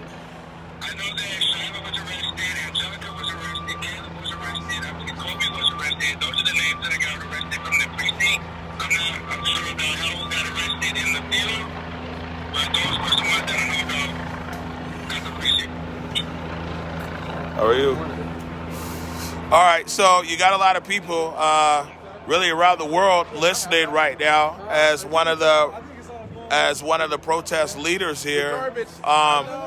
As one of the protest leaders here, do you have anything that you're wanting to say to the general public about what happened today? All I can sit there and say is they're trying to catch us off guard, and we're going to revamp, back stronger and better together, and more organized, and have better structure than we had before. And we're not going to be defeated. This is not a defeat. You know, some people didn't really care about the building. The building wasn't the movement. The movement was the people who are out here making a change, and I just want them to remember that. All right, Malcolm. Thank you. Thank you, boss.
So we're gonna pan over here. We see some dogs. We see quite a few dogs, and those are the sniffing dogs. I don't know exactly what they might specialize in, but you know, they're not the canines that are in the back of the car. Those are the dogs that were sniffing. So I don't know if they're sniffing for explosives or what. But we've seen quite a few dogs in the area, and dogs go over into the precinct. What we have right here is we have SDOT over to the left. We have police officers over here in the middle area.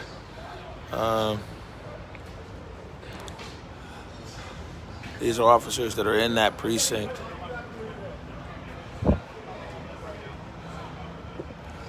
And when we pan the camera around right here, here's this area right over here, and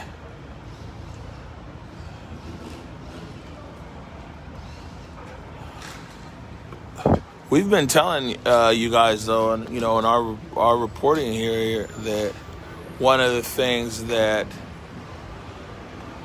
a lot of the protesters have talked about was the art that was in the area. And you see, well, the first phone call that we got here was actually in regards to art. You know, and that's been a point of passion, so to speak, for the protesters that are here. And the phone call that we just got over there from one of the protesters, and he's talking about, man, what's going on with the art. So we don't really have any information at the moment. We do know that there is a storage facility that's actually, let me pan over here this way. There's a storage facility. It's just out of sight around the corner from this building here, this green building. There is a facility a storage facility that was provided by the city to where a lot of the art was actually stored some days ago. So to the best of my knowledge, that container is still there, as we see a garbage truck now backing up into the area over here, the East Precinct. We see more and more SDOT workers on the ground.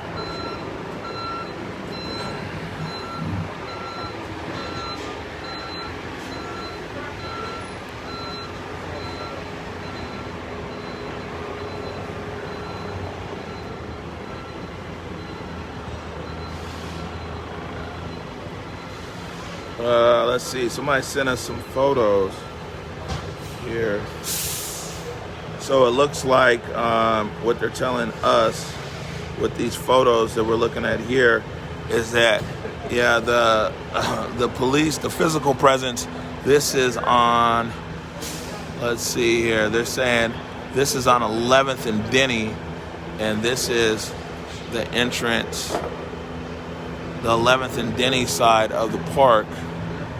That as well, there's officers over there as well. So, I mean, basically, what we're seeing with our own eyes, and as well as information on the ground, is that the police have a physical presence and perimeter around what they've called the Cal Anderson Park area, according to Mayor Durkin in her emergency order this morning. Let me open that back up.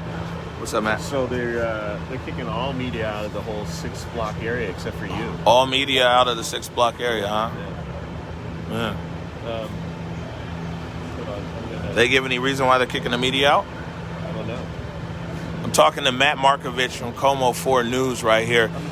He said what he's reporting to us right now is that all media is being kicked out of this area right here. Our office is right here though, so you know, we'll continue our coverage. We see officers now again leaving these precincts. This guy, he's wanting to talk to me. This is Bobby over there talking to some officers.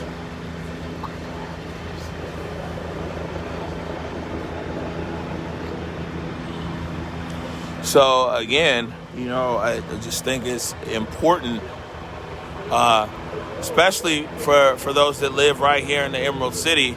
I think that it's important that we keep this camera on here as long as we can, and continue to bring you a transparent view from inside of the CHOP, or the area formerly known as the CHOP.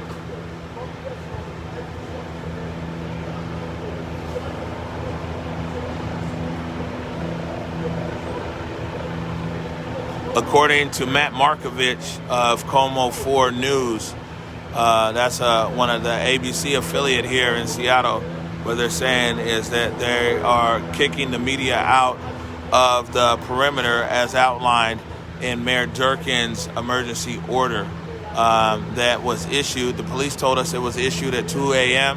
It was posted to the Seattle Police Department blotter at 5 a.m. So that order was placed.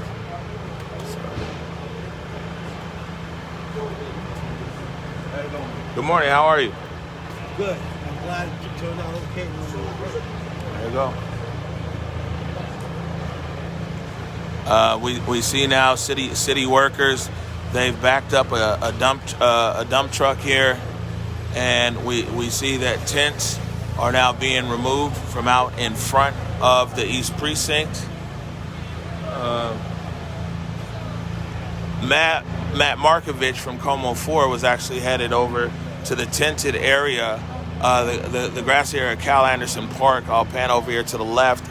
That was the area that he said that he wanted to go over to cover what was going on over there. He said that the police told him that they needed to leave the area. So I'm not sure at the moment, but we very well might be the only camera that's at least live right here from inside the CHOP, at least from this vantage point. Increase in activity over here at the East Precinct. We see a lot of officers that are huddled on the corner of 12th and Pine. I believe it's the SWAT officers that wear gray, or at least the special weapons. Well, I guess that's SWAT, special weapons and tactics. But the officers that wear the gray uniforms there are often also the officers that have the tear gas launchers and the rubber bullet launchers, and as well as some other things, and they're huddled there. That's also the group of officers who we saw were inside of the East Precinct, in which it looks like they were clearing the building. So.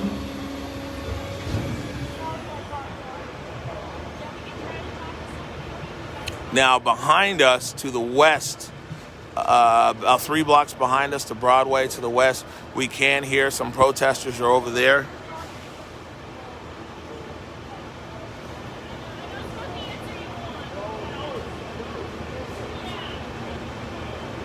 Yeah, so I see here on Twitter as well, so I can repeat that. Matt Markovich was actually right here a few minutes ago and said that live into the stream. He said that all media were being kicked out of the perimeter zone.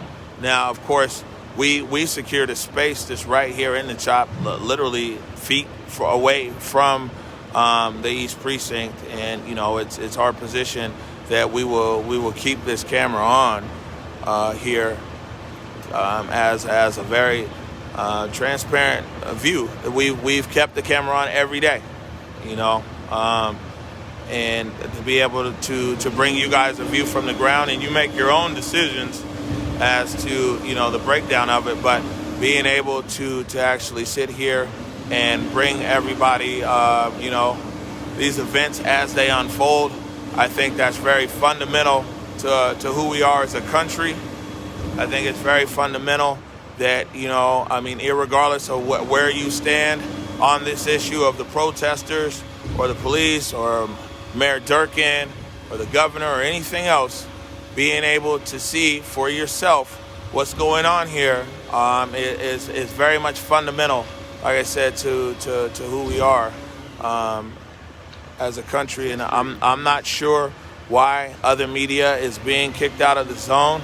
I do know that they wanted this particular street cleared up, as we see that some of the SDOT heavy movers have actually got into place up there. Those are the heavy movers where these cement or ecology blocks, as they call, will be lifted soon. I think what we're going to see right now is, SDOT, as they continue to clear the tents out. We see that the porta potties are being removed from the area, and during the pushback, so one of the protesters actually pushed over a porta potty, and some of you guys got that live on the stream. It barely been over here. It was whew, it wasn't good. You okay? So I'm gonna leave this camera right here for a minute. Let me go talk to one of my colleagues. Again, you're looking at the East Precinct. We're looking eastbound on Pine, and that's the intersection of 12th and Pine right there. This is the East Precinct. This is the area that was occupied by protesters, the area that had been fortified here over the last few days. And we see that the Seattle Police Department, as well as SDOT, we see Seattle Parks and Recreation. That's their dump truck that's right there. We see the SDOT, the heavy movers are up here We see the removal of porta potties that just happened right there. And the police are removing the fencing that they placed on the precinct when they abandoned the precinct a few weeks ago. Give me 1 second. I'll be right back.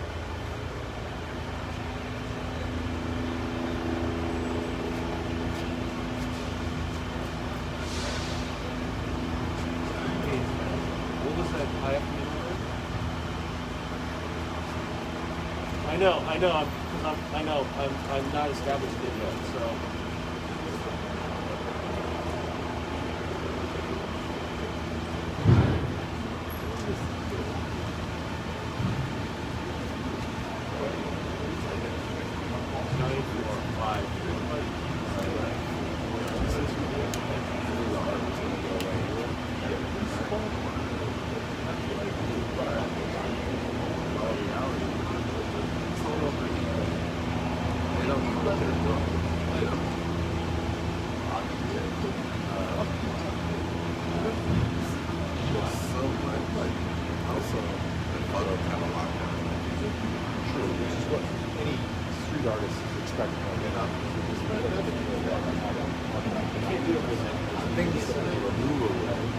To me, then it's like, I mean, some things I still think there's a reason to keep. I think there's got rid of a lot of what was intended to have been kept from an artistic standpoint. A lot of us here just kind of about just like tagging it on mediocre level of bugs. The number doesn't 9 for not going to let people that was 5 for the really good artist field is here below. Yeah, so that's all they got. 4 days, 5 days. Well, no. 9 hours. Oh, really? Yes, that's something. Oh, so they just moved it on the site.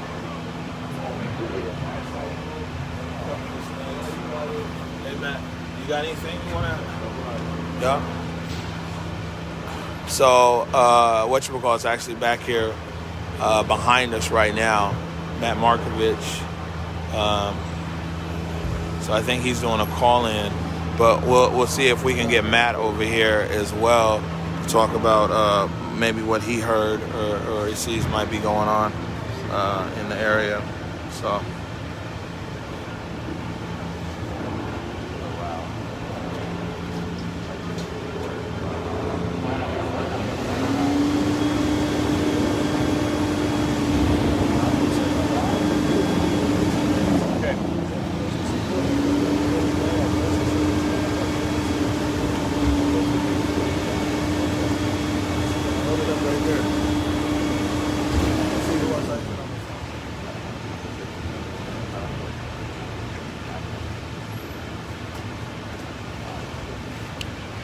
This is how we do it.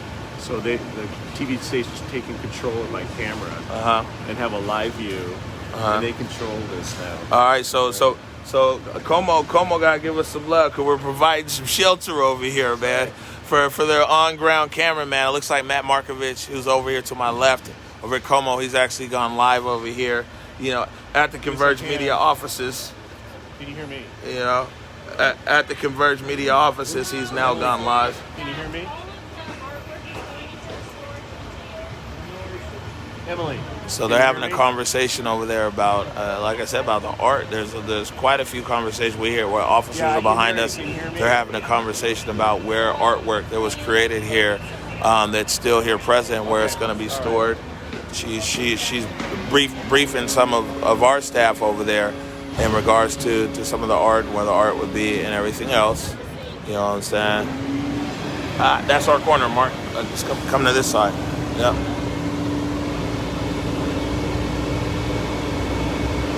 All right, and so what Eric Calligraphy is telling me, that what the officers are saying to him is that the art is actually going into the container that's already here on site, and that it's not being thrown out. So, like I said, art has been a big conversation here, like the last 4 or 5 days, ever since Mayor Durkin said that the area was going to be cleared.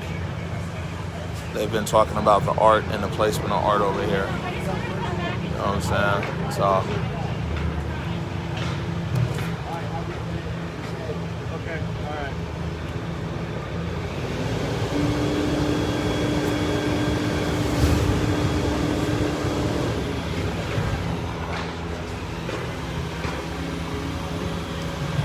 SDOT's making light work of these tents, you know, and this very well might be the crew that has a lot of practice with this. They might be attached to that navigator team, one of the teams that clears out the homeless or the tented camps. On our morning show a few months ago, we actually had covered the clearing out of a camp just off of Rainier and Jackson on the border in between the Central District and the International District. And so they're making their paces through the East Precinct here, the barricaded area that's out there. We see the bulldozers. The bulldozer is now here. The bulldozer is in place. That's one of the bulldozers right there that's going to be removing the ecology blocks, the cement barricades. And it looks like it's already in motion over there. So I'm assuming that the cement barricades that were there on 12th Avenue are being removed right now as we speak.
Sergeant Zur said that's all cleared, the whole camp.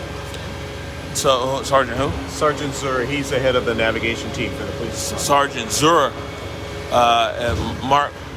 Matt Markovich here from Como was saying that he spoke to Sergeant Zur, who's the head of the navigator team. And so for people not from Seattle, the navigator team is a team of, it's a group of different city services, police, SDOT, parks, things like that, who actually deal with the homeless population, and saying that the park is now clear. In the park area, and when I say the park, I mean Cal Anderson Park right here.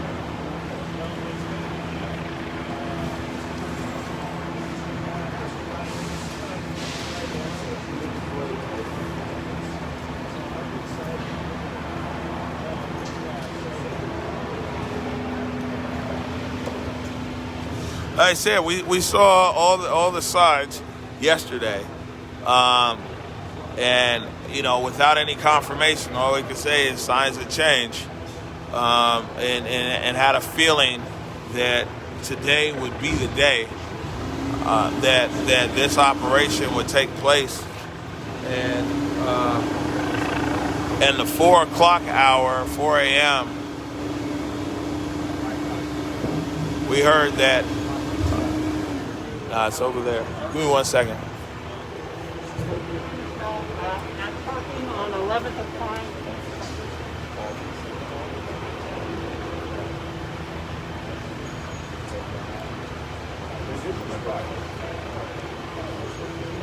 You should.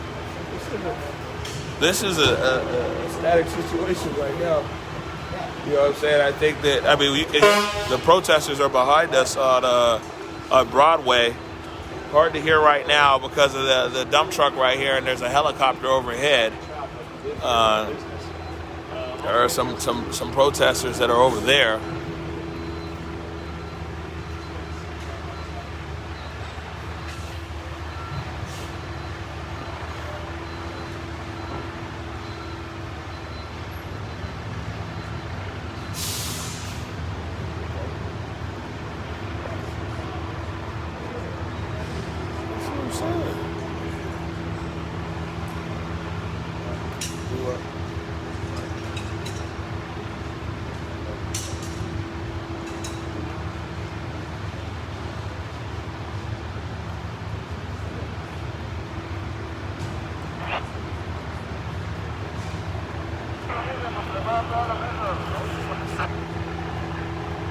What we see right here is that the dump truck is now, I mean, these guys, like I said, they're making quick work over here at the East Precinct.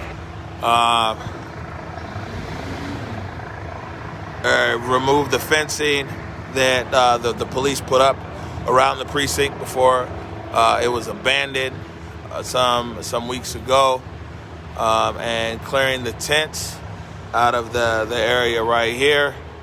Everything's being placed in the dump truck over there to the left. What we do see now is that, like I said, the heavy movers from SDOT are here, the big trucks, and these are the trucks where these ecology blocks or the cement blocks or barricades will soon, they'll be picking those up and be putting those onto the trucks.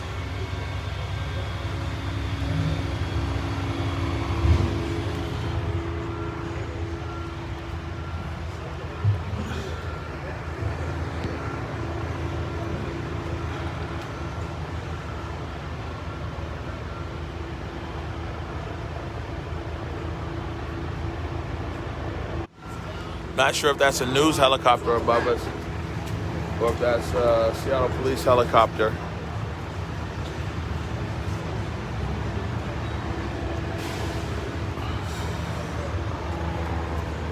Get you guys a little bit closer here to the East Precinct. And there goes one of the heavy machines there, and it looks like, what are they doing with that? That isn't typically one of the ones we've seen that picks up the ecology blocks. We'll see what that one is picking up.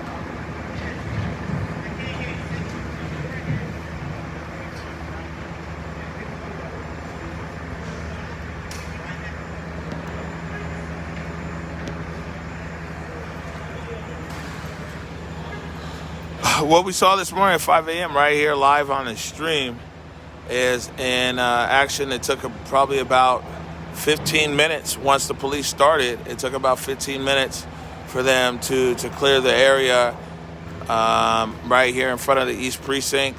They literally pushed people back about 5 feet at a time, sometimes 10 feet from Pine, 1 block south to Pike.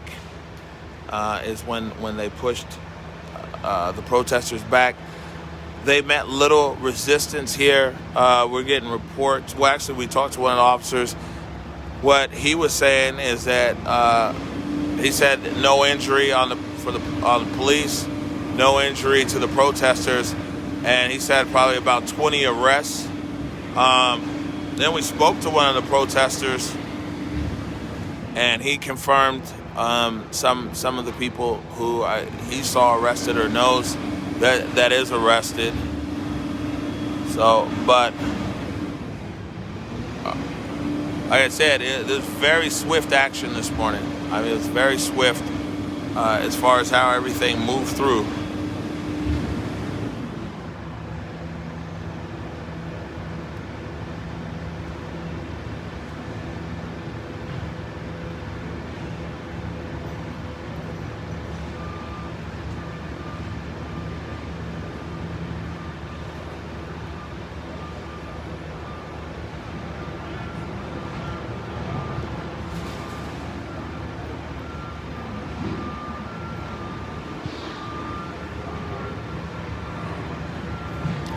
I would say that, like I said, at this point, the police, at least up here at the East Precinct, it's a fairly stable situation here at the moment with SDOT, Seattle Parks is on the ground, SDOT's on the ground, Seattle Public Utilities is on the ground. My understanding, although we haven't seen them and can't confirm, is that Human Services is on the ground as well. Actually, let me give somebody a call.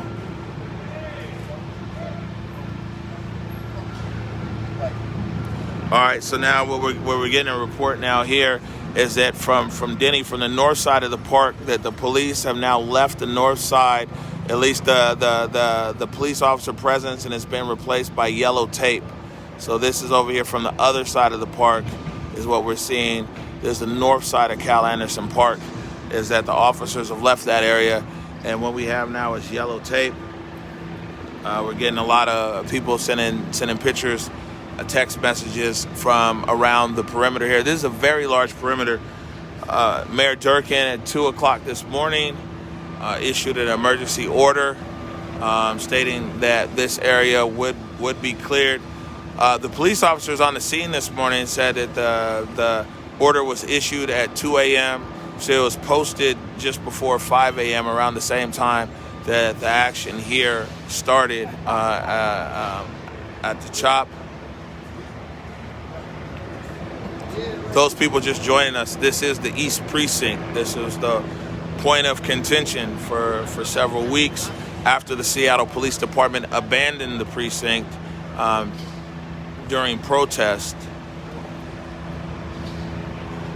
And we saw constant evolution from protesters that for about 1 week were right there. I guess you could say were those. Let's see if I can zoom in over here. But right there, that's where actual police barricade was, and that's where protests were for every day for about 8 days. And then the Seattle Police Department abandoned the East Precinct, and what ensued after that became an international story. You know, one day after they abandoned the precinct, and that's when we saw the Chaz, as they call it, pop up. That was the Capitol Hill Autonomous Zone. And some days after that, the Chaz changed its name to the CHOP, the Capitol Hill Organized Protest. And actually had a lot of momentum, a lot of people here every day. I mean, there was a lot of people here.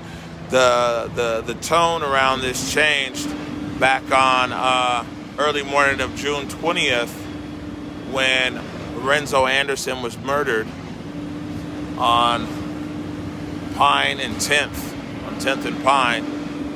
And from that date is when we saw a constant decline in the actual numbers of people here. And about 1 week ago, a lot of the protesters had made it very public that they were giving up the park and they were going to reduce their footprint here to the East Precinct. And what we saw since then, and especially in the last few days, was an increase in the total number of people that were here living, 100% living behind the barricade. And you see continue to remove tents from over here at the East Precinct.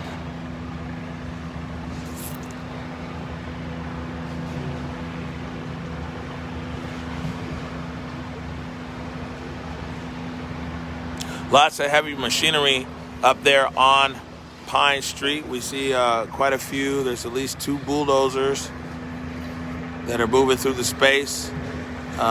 Typically when we've seen those pieces of machinery here, it's been to remove the ecology blocks or the cement blocks.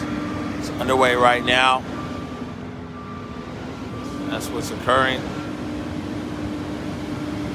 We're going to move over here by Mark, get a different vantage point of the East Precinct itself.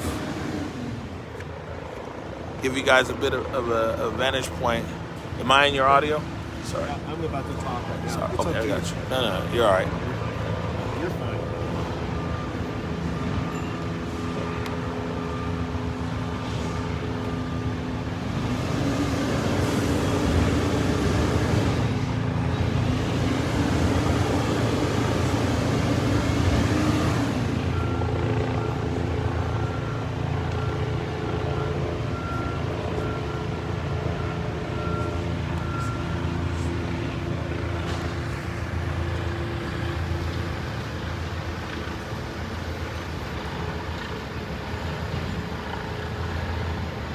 Yes, they are.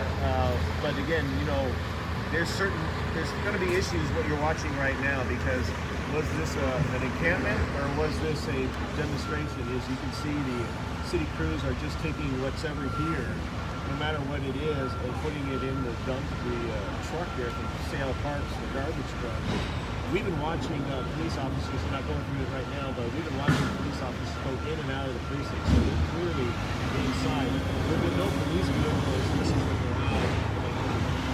That's Matt Markovich from Como for. He's standing here next to me. He's doing his call in right now.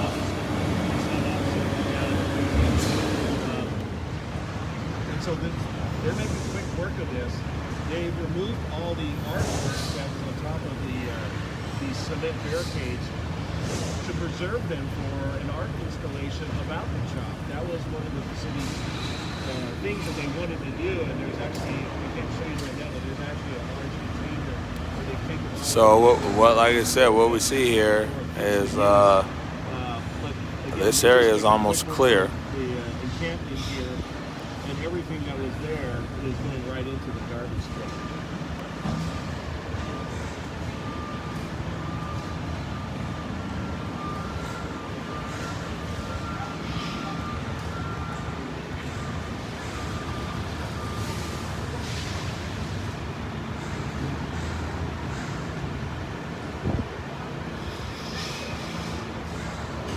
I think other than wearing gloves and steel-toed shoes, they're just taking everything they see and just throwing it into the garbage.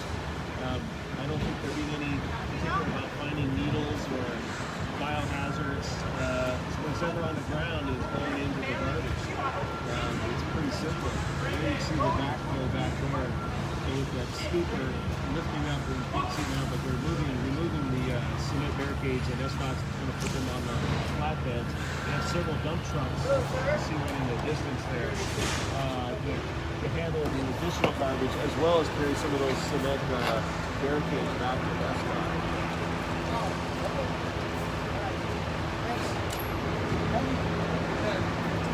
Me too.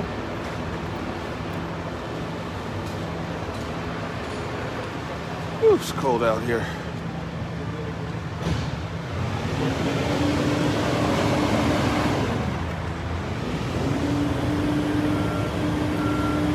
Yeah, so, I mean, like I said, it's all here on this stream. It's been...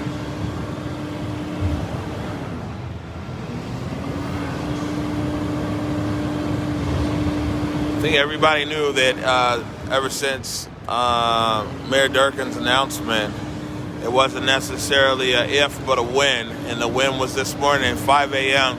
The Seattle Police Department, coming from two different directions, coming from the north on 12th and coming from the west on Pine, pushed out the protesters that were here behind the barricade at the East Precinct. And in action, it looked like it took about 15 minutes, 20 at the most, where the SPD just moved forward with the bikes.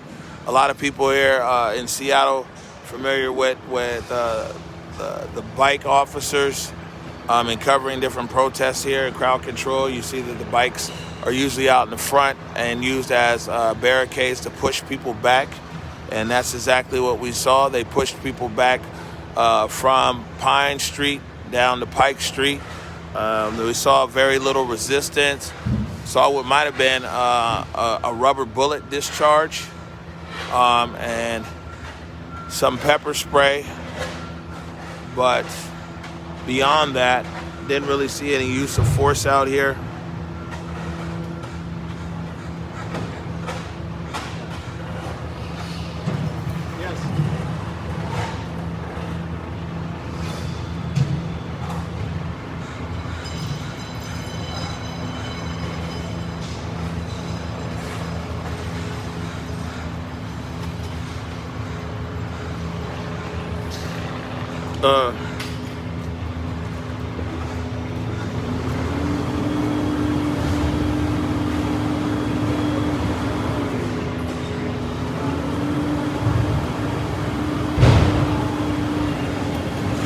Got more SDOT workers over here now. They're removing some of the remnants of the fencing that the police department placed up around the building before they abandoned the building here.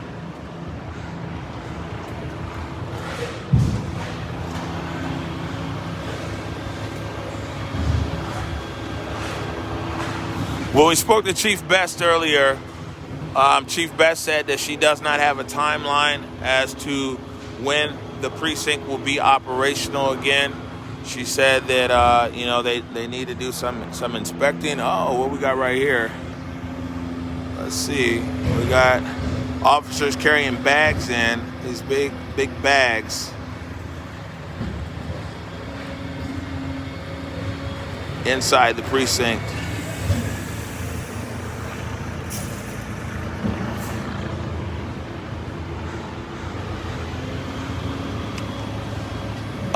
An S-Dot truck just rolled northbound on 12th Avenue with a bunch of the ecology blocks or cement barricades there in the back.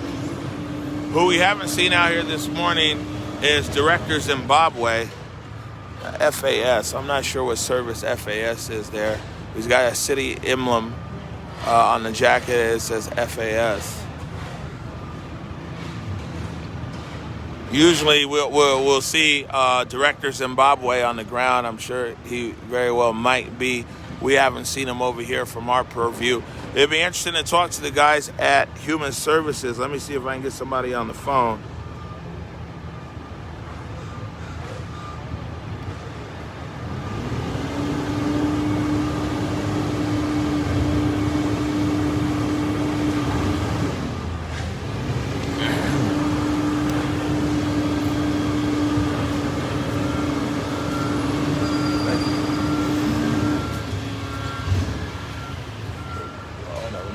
I'm trying to get Human Services on the phone.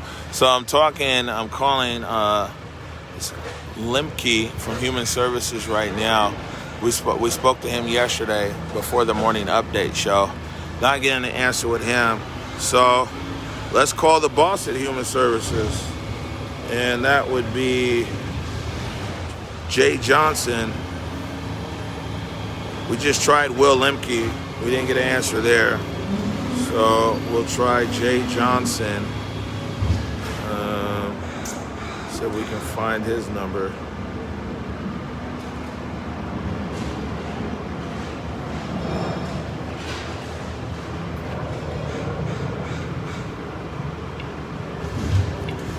So we're going to try Jay Johnson right now. See if he'll answer.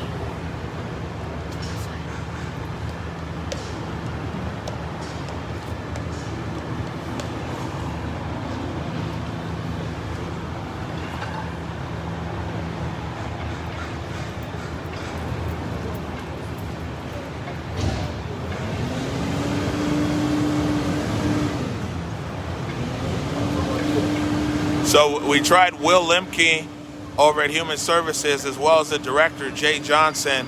We're not able to get either of them on the phone at the moment.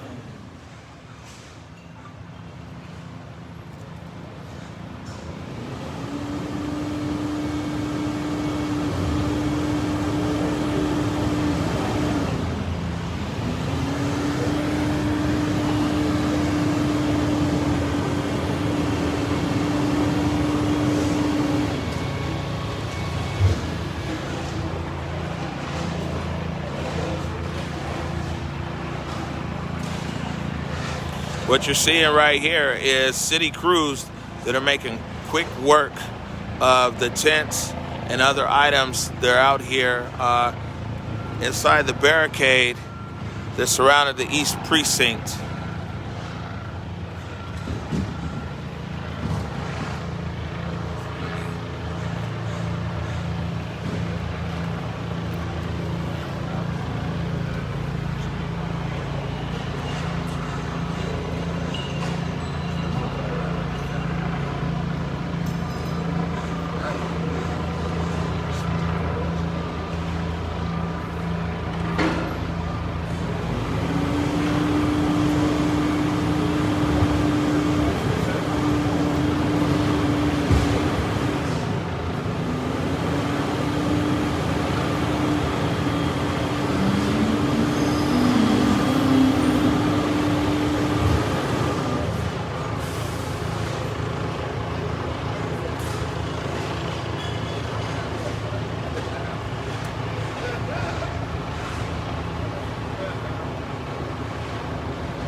Salon put out a nondescript statement saying this will just reinforce why we need an Amazon tax. Had nothing to do with the sweep.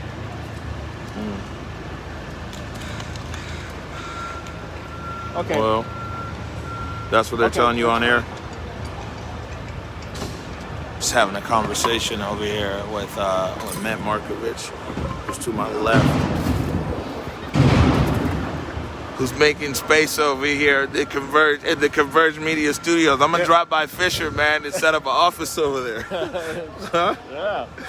Tag team here. There you go, man. I'm gonna stop by Fisher. So well, I'm gonna do a hit here in a soon, but this morning they'll pass.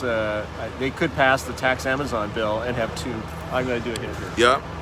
It would be interesting. Matt's actually been covering a lot around what's been going on at City Hall with budgets and legislation, and so I'll see if I can get an update from him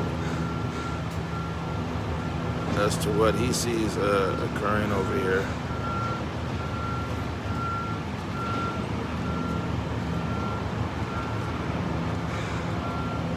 Yeah, they are, but I want to show you the police. That's the main entrance to the East Precinct there, and more officers are going out. Here's the people are coming in and out of the garage now. More and more officers are going back and forth inside the precinct. Not necessarily manning it, they're just going back and forth. Not sure why. But again, quick work by, this is the Seattle Parks crew that you see here. That's SDOT in the background. I mean, I'm all right. I'm working, so you know what I'm saying.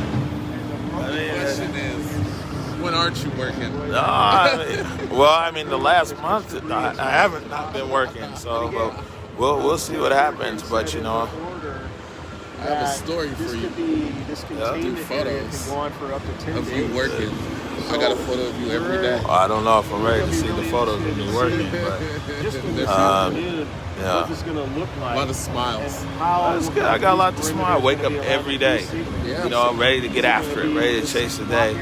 Optimistic, you know what I'm saying?